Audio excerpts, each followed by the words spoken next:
ਤੁਸੀਂ ਸੁਣ ਰਹੇ ਹੋ Chawla news network Toronto CNN Toronto. Good morning, happy Canada day. Waheguru ji ਕਾ ਖਾਲਸਾ, ਵਾਹਿਗੁਰੂ ਜੀ ਕੀ ਫਤਿਹ। ਜੀ ਖਤੇ ਜੀ, ਤੁਹਾਨੂੰ ਵੀ ਹੈਪੀ ਕੈਨੇਡਾ ਡੇ ਜੀ। ਬੜੀ ਖੁਸ਼ੀ ਦੀ ਗੱਲ ਔਰ ਖੁਸ਼ੀਆਂ ਦਾ ਦਿਹਾੜਾ ਵਾ। ਜਿਵੇਂ ਕਿ ਛੁੱਟੀ ਹੋਏਗੀ, ਲੋਕ ਆਪਣੇ ਆਪਣੇ ਤਰੀਕੇ ਨਾਲ ਖੁਸ਼ੀਆਂ ਮਨਾਉਣਗੇ। ਭਾਵੇਂ ਅੱਜ ਕਰੋਨਾ ਦਾ ਕਹਿਰ ਤੇ ਵਾਪਰੀ ਰਿਹਾ, ਲੇਕਿਨ ਉਹਨਾਂ ਚੀਜ਼ਾਂ ਨੂੰ ਸਾਵਧਾਨੀ ਰੱਖ ਕੇ ਉਮੀਦ ਆ ਕਿ ਬੜੀ ਖੁਸ਼ੀਆਂ ਮਨਾਉਣਗੇ। ਅਸੀਂ ਸਾਰਿਆਂ ਨੂੰ ਵਧਾਈ ਦਿੰਦੇ, ਇੱਕ ਦੀ ਕਈ ਵਾਰ ਵਧਾਈ ਦਿੰਦੇ। ਕੈਨੇਡਾ ਦੇ ਮੂਲ ਨਿਵਾਸੀਆਂ ਦੇ ਜਿਸ ਤਰੀਕੇ ਦੇ ਨਾਲ ਉਸ ਵਕਤ ਦੇ ਕਹਿ ਲਓ ਕਿ ਹਾਕਮਾਂ ਵੱਲੋਂ ਜੋ ਕੀਤਾ ਗਿਆ ਕੰਮ ਹੈ, ਉਸ ਦੀਆਂ ਜਿਹੜੀਆਂ ਨੇ ਕਰਤੂਤਾਂ ਸਾਹਮਣੇ ਆ ਰਹੀਆਂ ਨੇ। ਭਾਵੇਂ ਕਿ ਸਾਡੇ ਪ੍ਰਧਾਨ ਮੰਤਰੀ ਸਾਹਿਬ ਕਈ ਵਾਰ ਮਾਫੀ ਮੰਗ ਚੁੱਕੇ ਨੇ, ਪਰ ਉਹ ਭਰਪਾਈ ਤਾਂ ਹੋ ਨਹੀਂ ਸਕਦੀ।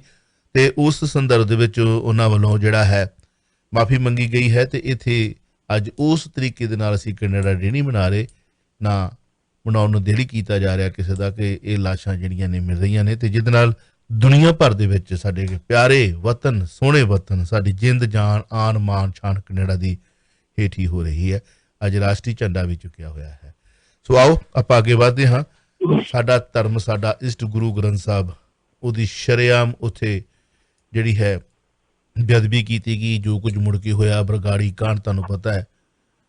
ਅਣਪਛਾਤੀ ਪੁਲਿਸ, ਦੁਨੀਆ ਤੇ ਵਾਹਿਦ ਪੰਥਕ ਸਰਕਾਰ ਦੇ ਵੇਲੇ ਜੋ ਮੰਨਦੀ ਹੈ ਗੁਰੂ ਗ੍ਰੰਥ ਸਾਹਿਬ ਨੂੰ ਆਪਣਾ ਆਗੂ, ਉਹਦੇ ਰਾਜ ਵਿੱਚ ਹੀ ਅਣਪਛਾਤੀ ਪੁਲਿਸ ਹੋਵੇ, ਗ੍ਰਹਿ ਮੰਤਰੀ ਉਹਦਾ ਹੋਵੇ, ਪੰਥਕ ਹੋਵੇ, ਮੁੱਖ ਮੰਤਰੀ ਉਹਦਾ ਹੋਵੇ, ਪੰਥ ਰਤਨ ਹੋਵੇ, ਫਿਰ ਅਣਪਛਾਤੀ ਪੁਲਿਸ ਉਹ ਪਤਾ ਨਹੀਂ ਧਰਤੀ ਤੋਂ ਨਿਕਲੀ ਸੀਨਾ ਪਾੜ ਕੇ ਅਸਮਾਨ ਤੋਂ ਆ ਗਈ। ਜਿਵੇਂ 1984 ਦੇ ਵਿੱਚ ਕਾਂਗਰਸੀ ਕਾਤਲ ਗੁੰਡੇ ਆਏ ਸਨ, ਧੀਆਂ ਭੈਣਾਂ ਦੀ ਇੱਜ਼ਤ ਰੋਲ ਕੇ, ਜਗੀਰਾਂ ਸਾੜ ਸੂੜ ਕੇ ਹੋ ਗਏ, ਪਤਾ ਹੀ ਨਹੀਂ ਲੱਭਾ ਅਜੇ ਤੱਕ ਕਿੱਥੇ ਗਏ ਕਿੱਥੇ ਨਹੀਂ ਗਏ। ਇਸੇ ਤਰ੍ਹਾਂ ਪਤਾ ਲੱਗਾ ਹੈ ਕਿ ਬਰਗਾੜੀ ਮੋਰਚਾ ਇੱਕ ਵਾਰੀ ਫਿਰ ਤੋਂ ਲਾਉਣ ਪੁੱਜੇ ਸਨ। ਸਰਦਾਰ ਸਿਮਰਜੀਤ ਸਿੰਘ ਮਾਨ ਨੂੰ ਸਾਥੀਆਂ ਸਮੇਤ ਪੁਲਿਸ ਨੇ ਗ੍ਰਿਫਤਾਰ ਕੀਤਾ ਹੈ। ਬਰਗਾੜੀ ਦੇ ਆਲੇ ਦੁਆਲੇ ਕੀਤੇ ਗਏ ਨੇ ਸੁਰੱਖਿਆ ਤੇ ਸਖਤ ਪ੍ਰਬੰਧ। ਕੀ ਕਹਿਣਾ ਚਾਹੋਗੇ? ਚਾਵਲਾ ਸਾਹਿਬ, ਮੈਂ ਥੋੜਾ ਜਿਹਾ ਹੋਰ ਜੁੜਿਆ। ਜਿਹੜੀ ਤੁਸੀਂ ਕੈਨੇਡਾ ਡੇ ਦੀ ਗੱਲ ਕੀਤੀ ਆ, 1970 ਦੇ ਵਿੱਚ ਹੀ ਲਗਭਗ ਉਹਨਾਂ ਨੇ ਮਹਿਸੂਸ ਕਰ ਲਿਆ ਸੀ ਕਾਮਾਗਾਟਾ ਜਹਾਜ਼ ਨੂੰ ਰੋਕ ਕੇ ਅਸੀਂ ਗਲਤੀ ਕੀਤੀ, ਸਾਡੇ ਆਪਣੇ ਸੀ।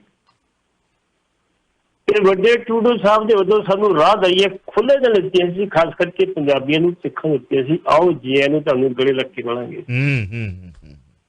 ਇਸ ਕਰਕੇ ਅਸੀਂ ਉਸ ਚੀਜ਼ ਨੂੰ ਨਾ ਭੁੱਲੀਏ। 70 ਦੇ ਵਿੱਚ ਵੱਡੇ ਟੂਡੂ ਸਾਹਿਬ ਨੇ ਜਿੰਨੀ ਦਲੇਰੀ ਵਿਖਾਈ ਸੀ, ਜਿੰਨੀ ਦਿਲਦਰੀ ਵਿਖਾਈ ਸੀ, ਹੁਣ ਉਹਨਾਂ ਦੇ ਜਿਹੜੇ ਬੇਟੇ ਨੇ ਉਹ ਉਸੇ ਕਦਮਾਂ ਤੇ ਚੱਲ ਕੇ ਜਿਹੜੀ ਅੱਜ ਵੀ ਜਿਹੜੀ ਆ ਉਹ ਮਨੁੱਖਤਾ ਦੀ ਸੇਵਾ ਕਰ ਰਹੇ। ਹੁਣ ਚੱਲਦੇ ਜੀ ਬਰਗਾੜੀ ਮੋਰਚੇ ਤੇ। ਆਪਾਂ ਪਹਿਲੀ ਗੱਲ ਤੇ ਇਹ 1 ਜੂਨ 2018 ਨੂੰ ਬਰਗਾੜੀ ਮੋਰਚਾ ਲੱਗਾ। ਬਰਗਾੜੀ ਮੋਰਚਾ ਲਾਇਆ ਵੀ ਕਾਲੀ ਜੀ ਗਿਆ ਤੇ ਚੁੱਕਿਆ ਵੀ ਕਾਲੀ ਸੀ ਗਿਆ। ਬੜੇ ਅਫਸੋਸ ਦੀ ਗੱਲ ਆ ਵੀ ਅੰਮ੍ਰਿਤਧਾਰੀ ਜਿਹੜੇ ਲੋਕ ਆਪਣੇ ਗੁਰੂ ਗ੍ਰੰਥ ਸਾਹਿਬ ਨੂੰ ਇਸ਼ਟ ਮੰਨਦੇ ਸੀ, ਉਹਦੀ ਹਾਜ਼ਰੀ 'ਚ ਸਹੁੰ ਖਾ ਕੇ ਕਈ ਤੇ ਅਸੀਂ ਇਹਨਾਂ ਨੂੰ ਸਜ਼ਾਵਾ ਦੇਵਾਂਗੇ, ਦੋਸ਼ੀਆਂ ਨੂੰ ਅਸੀਂ ਬਹੁਤ ਜਲਦੀ ਸਜ਼ਾਵਾ ਦੇਵਾਂਗੇ। ਲੇਕਿਨ ਜਲਦੀ ਆਉਂਦਿਆਂ ਨੂੰ 4.5 ਸਾਲ ਬੀਤ ਕੇ ਤੇ ਲਗਭਗ 2-2.5 ਸਾਲ ਉਜਲ ਦਿੰਦੀ। ਉਹਨਾਂ ਮੋਰਚਾ ਚੁੱਕਿਆ, ਲੋਕਾਂ ਸਾਰਿਆਂ ਨੇ ਬੁਰਾ ਮਹਿਸੂਸ ਕੀਤਾ। ਘਰ ਘਰ ਚਰਚਾ ਹੋਈ ਕਿ ਇਹ ਮੰਡ ਸਾਹਿਬ ਨੇ ਮੋਰਚਾ ਚੁੱਕਿਆ, ਗਲਤ ਕੀਤਾ। ਇਹ ਸਰਕਾਰ ਲਿਫਾਫੇਬਾਜ਼ ਹੁੰਦੀ ਆ, ਲਾਰੇਬਾਜ਼ ਹੁੰਦੀ ਹੈ, ਮੋਰਚਾ ਨਹੀਂ ਚੁੱਕਣਾ ਚਾਹੀਦਾ ਸੀ। ਉਦੋਂ ਫਿਰ ਕਿਹਾ ਜਾਂਦਾ ਸੀ ਲਵਾਇਆ ਵੀ ਸਰਕਾਰ ਨੇ ਸੀ, ਚੁਕਾਇਆ ਵੀ ਸਰਕਾਰ ਨੇ।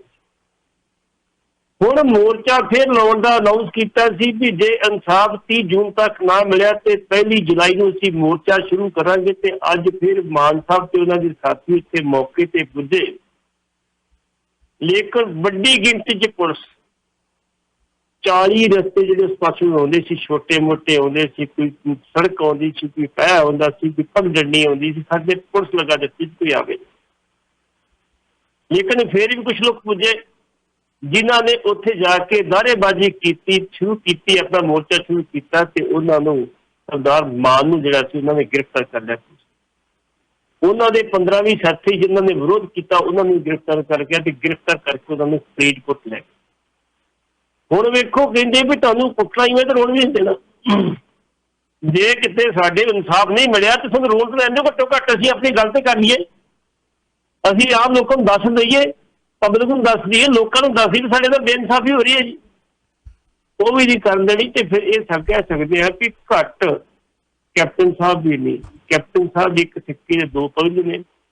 ਉਹਨਾਂ ਤਾਂ ਸਿਰਫ ਅਣਪਛਾਤੀ ਪੁਲਿਸ ਗਈ ਸੀ, ਇਹਨਾਂ ਅਸਲੀ ਪੁਰਸਕਾਰ ਲਾ ਕੇ ਅੱਜ ਬੰਦੇ ਤੇ ਕਾਸੇ ਦੇ ਮੋਰਚਾ ਨੇ ਲੋਨ ਬਣੇ। ਕਿੱਥੇ ਲਿਖਿਆ ਡੈਮੋਕ੍ਰੇਸੀ? ਕੋਈ ਸੜਕ ਨਹੀਂ ਰੋਕੀ, ਕਿਸੇ ਨੂੰ ਗਾਲ ਨਹੀਂ ਕੱਢੀ, ਕਿਸੇ ਨੂੰ ਮੰਦਾ ਨਹੀਂ ਬੋਲਿਆ, ਕੋਈ ਕਾਨੂੰਨ ਨਹੀਂ ਤੋੜਿਆ। ਜੇ ਇੱਕ ਜਗ੍ਹਾ ਇਕੱਠੇ ਹੋ ਕੇ ਲੋਕ ਬੈਠੇ ਨੇ, ਤੁਹਾਨੂੰ ਇਤਰਾਜ਼ ਕੀ ਹੈ? ਬਿਲਕੁਲ। ਉਹਨਾਂ ਨੂੰ ਚੁੱਕ ਕੇ ਤੁਸੀਂ ਲੈ ਗਏ ਹੋ, ਇਹਦਾ ਮਤਲਬ ਡੈਮੋਕ੍ਰੇਸੀ ਤੁਸੀਂ ਕਾਲ ਕਰ ਰਹੇ ਹੋ। ਜਿਹੜੀ ਗੱਲ ਤੁਸੀਂ ਚਾਵਲਾ ਸਾਹਿਬ ਕਹਿੰਦੇ ਹੁੰਦੇ ਤੇ ਮੈਂ ਵੀ ਕਹਿੰਦਾ ਹੁੰਦਾ, ਜਦੋਂ ਕਿਸਮਤ ਮਾੜੀ ਹੋਵੇ ਖਾਲੀ ਵੀ ਚੱਲ ਜਾਂਦੀ। ਬਿਲਕੁਲ ਬਿਲਕੁਲ। ਤੁਸੀਂ ਕਹਿੰਦੇ ਹੁੰਦੇ ਵੀ ਜਦੋਂ ਕਿਸਮਤ ਮਾੜੀ ਹੋਵੇ ਤੇ ਊਠ ਜਦੋਂ ਕੁੱਤਾ ਵੜ ਜਾਂਦਾ, ਕੁੱਤਾ ਵੜ ਜਾਂਦਾ। ਬਿਲਕੁਲ, ਇਹ ਕੁੱਤਾ ਉਹ ਗੱਲ ਬਣਦੀ ਹੈ ਕੈਪਟਨ ਸਾਹਿਬ ਦੇ ਨਾਲ। ਹੁਣ ਇੱਕ ਪਾਸੇ ਉਹ ਆਪਣੇ ਉਹਨੂੰ ਚੰਗਾ ਕਰਨ ਦੀ ਕੋਸ਼ਿਸ਼ ਕਰਦੇ, ਉਲਟੀ ਕੰਮ ਹੁੰਦਾ। ਹੁਣ ਇਹ ਕਸੇ ਤੋਂ ਉਲਟ ਪਣਾ ਉਹਨਾਂ ਦੇ। ਇਹਨਾਂ ਦੀਆਂ ਕਈਆਂ ਹੋਈਆਂ ਜਿਹੜੀਆਂ ਗੱਲਾਂ ਨੇ ਉਹ ਆਮ ਸ਼ਾਇਦ ਨੌਜਵਾਨ ਵਰਗ ਨੂੰ ਪਤਾ ਨਾ ਹੋਵੇ, ਪਰ ਜਿਹੜੇ ਸੁਚੇਤ ਲੋਕ ਨੇ ਕੈਪਟਨ ਸਾਹਿਬ ਨੂੰ ਕਟਹਿਰੇ 'ਚ ਖੜਦੇ ਰਹਿਣਗੇ ਕਿ ਬੁੱਤਰਸ ਘਾਲੀ ਨੂੰ ਤੁਸੀਂ ਖਾਲਿਸਤਾਨ ਦਾ ਮੁੱਦਾ ਆਪ ਲੈ ਕੇ ਦਿੱਤਾ ਮੰਗ ਪੱਤਰ। ਤੁਹਾਡਾ ਉਹ ਮੰਗ ਪੱਤਰ ਭੁੱਲਣਾ ਨਹੀਂਗਾ ਕੈਪਟਨ ਸਾਹਿਬ।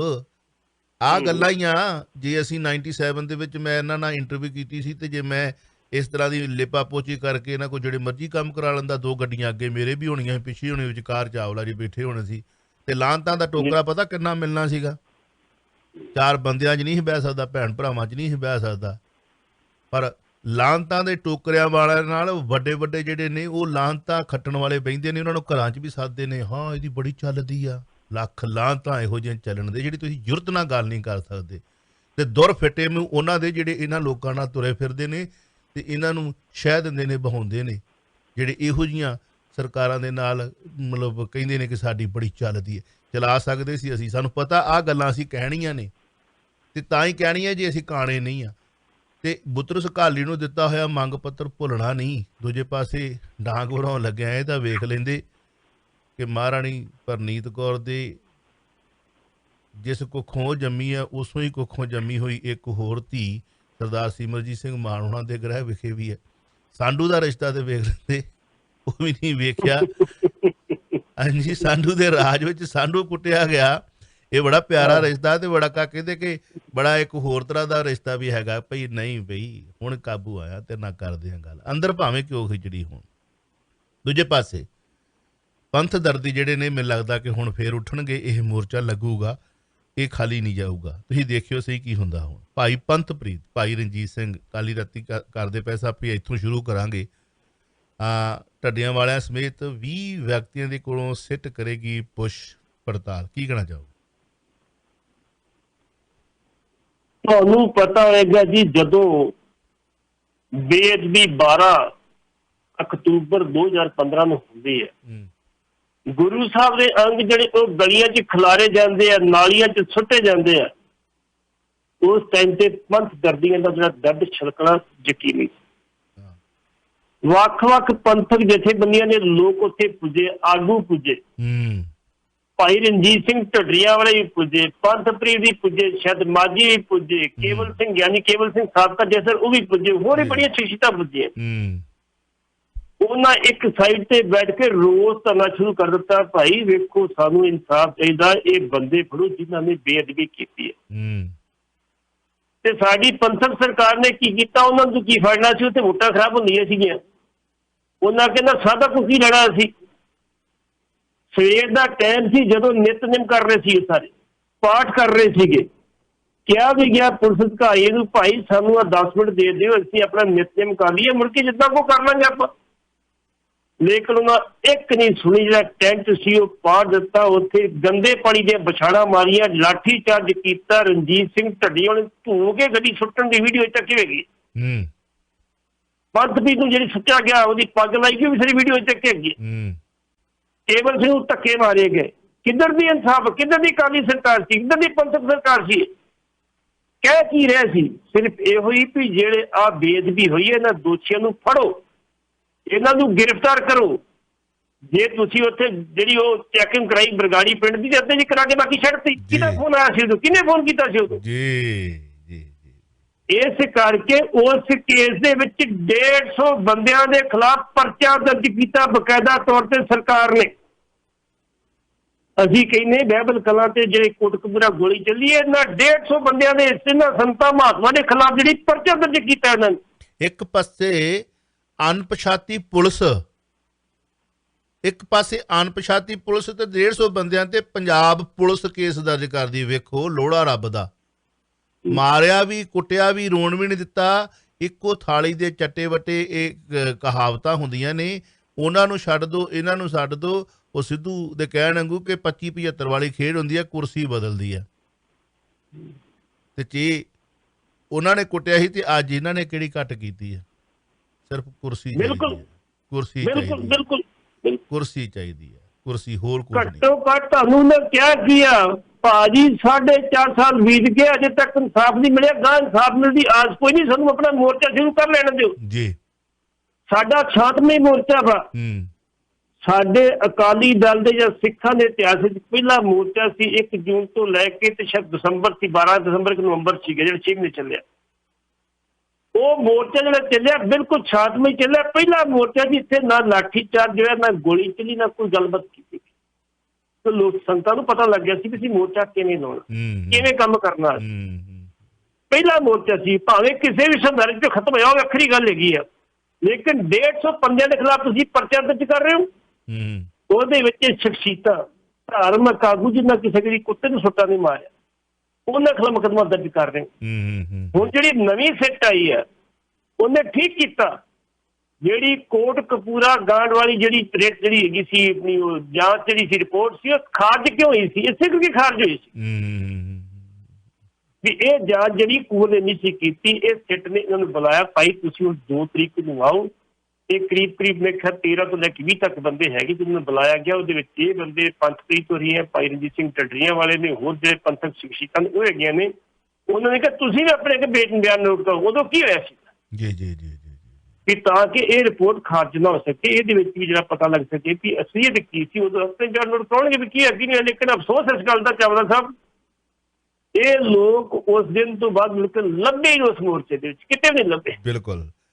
ਔਰ ਮਾਫ ਕਰਨਾ ਪਾਟੀ ਸਾਹਿਬ, ਜਿਨ੍ਹਾਂ ਧਾਰਮਿਕ ਆਗੂਆਂ ਦਾ ਆਪਾਂ ਨਾਂ ਲੈਂਦੇ ਹਾਂ, ਜ਼ਿਕਰ ਕਰਦੇ, ਮੈਨੂੰ ਲੱਗਦਾ ਇਹਨਾਂ ਨੂੰ ਵੀ ਤਾਜ਼ਾ ਹੀ ਜਿਹੜਾ ਹੈ ਨਾ ਉਹ ਉੱਥੇ ਗੁੱਸਾ ਹੁੰਦਾ ਵੀ ਹੁਣ ਹੋ ਗਿਆ ਕੀ। ਹੁਣ ਗੁਰੂ ਗ੍ਰੰਥ ਸਾਹਿਬ ਜੀ ਦੀ ਉਹ ਜਿਹੜੀ ਹੈ ਬੇਅਦਬੀ ਦਾ ਇਨਸਾਫ ਮਿਲ ਗਿਆ। ਨਾ ਤਾਂ ਅੱਜ ਤੱਕ ਉੱਥੇ 84 ਦਾ ਇਨਸਾਫ ਮਿਲਿਆ, ਨਾ ਤੁਹਾਡੇ ਦਰਬਾਰ ਸਾਹਿਬ ਨੂੰ ਢਹਿ ਢੇਰੀ ਕਰ ਦਿੱਤਾ ਤੋਪਾਂ ਟੈਂਕਾਂ ਦੇ ਨਾਲ, ਉਹਦਾ ਜਿਹੜਾ ਤੁਸੀਂ ਕੇਸ ਕੀਤਾ ਉਹਦਾ ਇਨਸਾਫ ਲੈ ਸਕੇ ਹੋ। ਜਿਹੜੀ ਹੋਰ ਨੌਜਵਾਨ ਬੱਚੇ ਬੱਚੀਆਂ ਜਿਹੜੇ ਨੇ ਚੁੱਕ ਕੇ ਸ਼ਹੀਦ ਕਰ ਦਿੱਤੇ ਕਿ ਉਹਨਾਂ ਦਾ ਇਨਸਾਫ ਲੈ ਸਕੇ ਹੋ। ਆਹ ਵੇਖ ਲਓ, ਕਾਲਿਆਂ ਦਾ ਇੱਕ ਧੌਣ ਤੇ ਗੋਡਾ ਰੱਖ ਕੇ ਮਾਰਿਆ ਸੀ ਅਗਲੇ ਨੇ। 22 ਸਾਲ ਦੀ ਜੇਲ੍ਹ ਹੈ, 22 ਸਾਲ ਦੀ। ਇਹਨੂੰ ਕਹਿੰਦੇ ਇਨਸਾਫ। ਤੇ ਸਾਡੇ ਇਹ ਜਿਹੜੇ ਹੁਣ ਮੇਰੇ ਮੂੰਹ ਚੋਂ ਬਾਰ-ਬਾਰ ਇਹਨਾਂ ਨੂੰ ਗਾਲਾਂ ਨਿਕਲਦੀਆਂ ਨੇ, ਲਾਂਤੀ ਜਿਹੜੇ ਨੇ ਲੀਡਰ, ਹਾਂਜੀ, ਵਿਕੇ ਹੋਏ ਜ਼ਮੀਰਾਂ ਵਾਲੇ, ਇਹਨਾਂ ਨੂੰ ਤਾਂ ਕਹਿ ਦਿੰਦਾ ਵੀ ਤੁਸੀਂ ਟਿਕਟ ਤਾਂ ਦੇਣੀ ਹੈ, ਜਾ ਕੇ ਇਸ ਕਮਰੇ 'ਚ ਨੰਗੇ ਹੋ ਕੇ ਖਲੋ ਜਾਓ। ਇਹ ਨੰਗੇ ਹੋ ਕੇ ਖਲੋਣ ਤੱਕ ਤਿਆਰ ਨੇ, ਏਡੇ ਨੰਗੇ ਨੇ ਅੰਦਰ। ਇਹ ਬਾਹਰ ਆ ਕੇ ਕਹਿਣਗੇ ਕੁਛ ਨਹੀਂ। ਜਿਸਮਾਨੀ ਟੈਸਟ ਸੀ ਸਾਡਾ, ਫਿਜ਼ੀਕਲ ਟੈਸਟ ਸੀਗਾ। ਜਿਹੜਾ ਗਡਕਰੀ ਹੈ ਜੀ, ਉਹ ਹੁੰਦਾ ਸੀ ਬੀਜੇਪੀ ਦਾ ਪ੍ਰਧਾਨ। ਤੇ ਦਿੱਲੀ ਦੇ ਸਿੱਖਾਂ ਨੇ ਕਈਆਂ ਜਿਹੜੇ ਲਾਲਚੀ ਸੀ, ਜਿਹੜੇ ਜਿਨ੍ਹਾਂ ਨੂੰ ਪੱਗ ਦੀ ਕੀਮਤਾਂ ਨਹੀਂ ਪਤਾ, ਉਹਦੇ ਟੇਬਲ ਤੇ ਜਾ ਕੇ ਪੱਗਾਂ ਰੱਖਿਆ ਸੀ ਕਿ ਸਾਨੂੰ ਟਿਕਟ ਦੇ ਦਿਓ ਜੀ, ਇੱਥੇ ਤੁਹਾਡੇ। ਦੱਸੋ ਡੁੱਬ ਕੇ ਮਰ ਕੀ ਰਾਬਤ ਕਰਨਾ ਚਾਹੁੰਦੇ? ਬਕਾਇਦਾ ਤਾਂ ਜਿਹੜੀ ਫੋਟੋ ਵਾਇਰਲ ਹੋਈ ਸੀ, ਡੁੱਬ ਕੇ ਮਰ ਜਾਓ।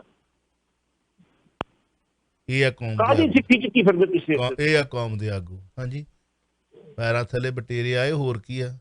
ਤੇ ਮੈਂ ਕਹਿੰਦਾ ਲਾਹਨਤਾਂ ਸਭ ਤੋਂ ਵੱਡੀਆਂ ਉਹਨਾਂ ਨੂੰ ਜਿਹੜੇ ਇਹਨਾਂ ਨੂੰ ਨਾਲ, ਇਹਨਾਂ ਦੇ ਨਾਲ ਬਹਿੰਦੇ ਨੇ, ਉਹ ਵੱਡੇ ਬਸ਼ਰਮ ਨੇ, ਜਿਹੜੇ ਇਹਨਾਂ ਨੂੰ ਬੜੇ ਵੱਡਾ ਬੱਲਾ ਬੱਬਰ ਸ਼ੇਰ ਸਾਡਾ। ਦੁਰ ਲਾਹਨਤ ਤੁਹਾਡੇ ਬੱਬਰ ਸ਼ੇਰਾਂ ਦੇ, ਜੇ ਇਹੋ ਜਿਹੀਆਂ ਕਰਤੂਤਾਂ ਕਰਦੇ ਹੋ ਤਾਂ ਤੁਸੀਂ। ਜੀ ਲਾਲ ਕਿਲੇ ਤੇ ਕੇਸਰੀ ਝੰਡਾ ਚਲਾਉਣ ਵਾਲੇ ਜੁਗਰਾਜ ਸਿੰਘ ਨੂੰ ਜ਼ਮਾਨਤ ਮਿਲ ਗਈ ਹੈ ਅਗਾਹੋਂ, ਹਾਂਜੀ। ਇਸ ਖਬਰ ਨੂੰ ਆਪਾਂ ਲੈ ਕੇ ਜੇਕਰ ਚੱਲੀਏ ਤੇ ਤੁਹਾਡਾ ਨਜ਼ਰੀਆ ਕੀ ਹੈ, ਕੀ ਕਹਿਣਾ ਚਾਹੋਗੇ? ਦੇਖੋ, ਲੱਖੇ ਸਧਾਰੇ ਨੂੰ 2 ਕਿਸਮ ਜ਼ਮਾਨਤ ਮਿਲੀ ਜੀ, ਹਾਂਜੀ। ਇੱਕ ਕੇਸ ਦੀ ਤਰੀਕ ਪਈ ਹੈ ਕਿ ਉਹਨੂੰ 3 ਜੁਲਾਈ ਤੱਕ, ਤੇ ਦੂਜੇ ਕੇਸ ਤੇ ਪਈ ਹੈ 19 ਜੁਲਾਈ ਤੇ ਜ਼ਮਾਨਤ ਜੀ। ਜੁਗਰਾਜ ਸਿੰਘ ਨੂੰ ਮਿਲੀ ਹੈ 20 ਜੁਲਾਈ ਤੱਕ। ਜਿੱਥੋਂ ਤੱਕ ਮੈਂ ਮਹਿਸੂਸ ਕਰਦਾ ਕਿ ਸੋ ਜਿਹੜੀ ਸਰਕਾਰ ਪੁਲਿਸ ਆ, ਦਿੱਲੀ ਪੁਲਿਸ ਨੂੰ ਅਵੇਸੇ ਕਰ ਰਹੀ ਕਿ ਇਹ ਵੇਸੇ ਹੋ ਜਾਣਾ, ਮੁੜ ਕੇ 6 ਵਾਰ ਫੜ ਲਾਂਗੇ ਕਿ ਫੜੀ ਜਾ ਬੰਦਾ ਅੰਮ੍ਰਿਤਸਰ ਤੋਂ ਆ ਕੇ ਇਹਨਾਂ ਨੇ ਇੱਕ ਤਰਨਤਾਰਨ ਤੋਂ ਫੜਿਆ।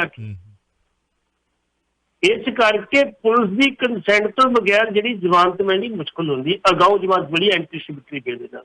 ਵੈਸੇ ਚੰਗੀ ਗੱਲ ਆ ਕਿ ਜਗਰਾਜ ਸਿੰਘ ਉਦੋਂ ਦਾ ਆਪਣੇ ਘਰੋਂ ਭਗੌੜਾ ਸੀ, ਉਹਦੇ ਮਾਪੇ ਨੂੰ ਬੜਾ ਪੁਲਿਸ ਨੇ ਤੰਗ ਕੀਤਾ, ਉਹਦੇ ਬਜ਼ੁਰਗਾਂ ਨੂੰ ਤੰਗ ਕੀਤਾ, ਉਹਦੇ ਦਾਦਾ ਸੀ ਬਜ਼ੁਰਗ ਨੂੰ ਤੰਗ ਕੀਤਾ।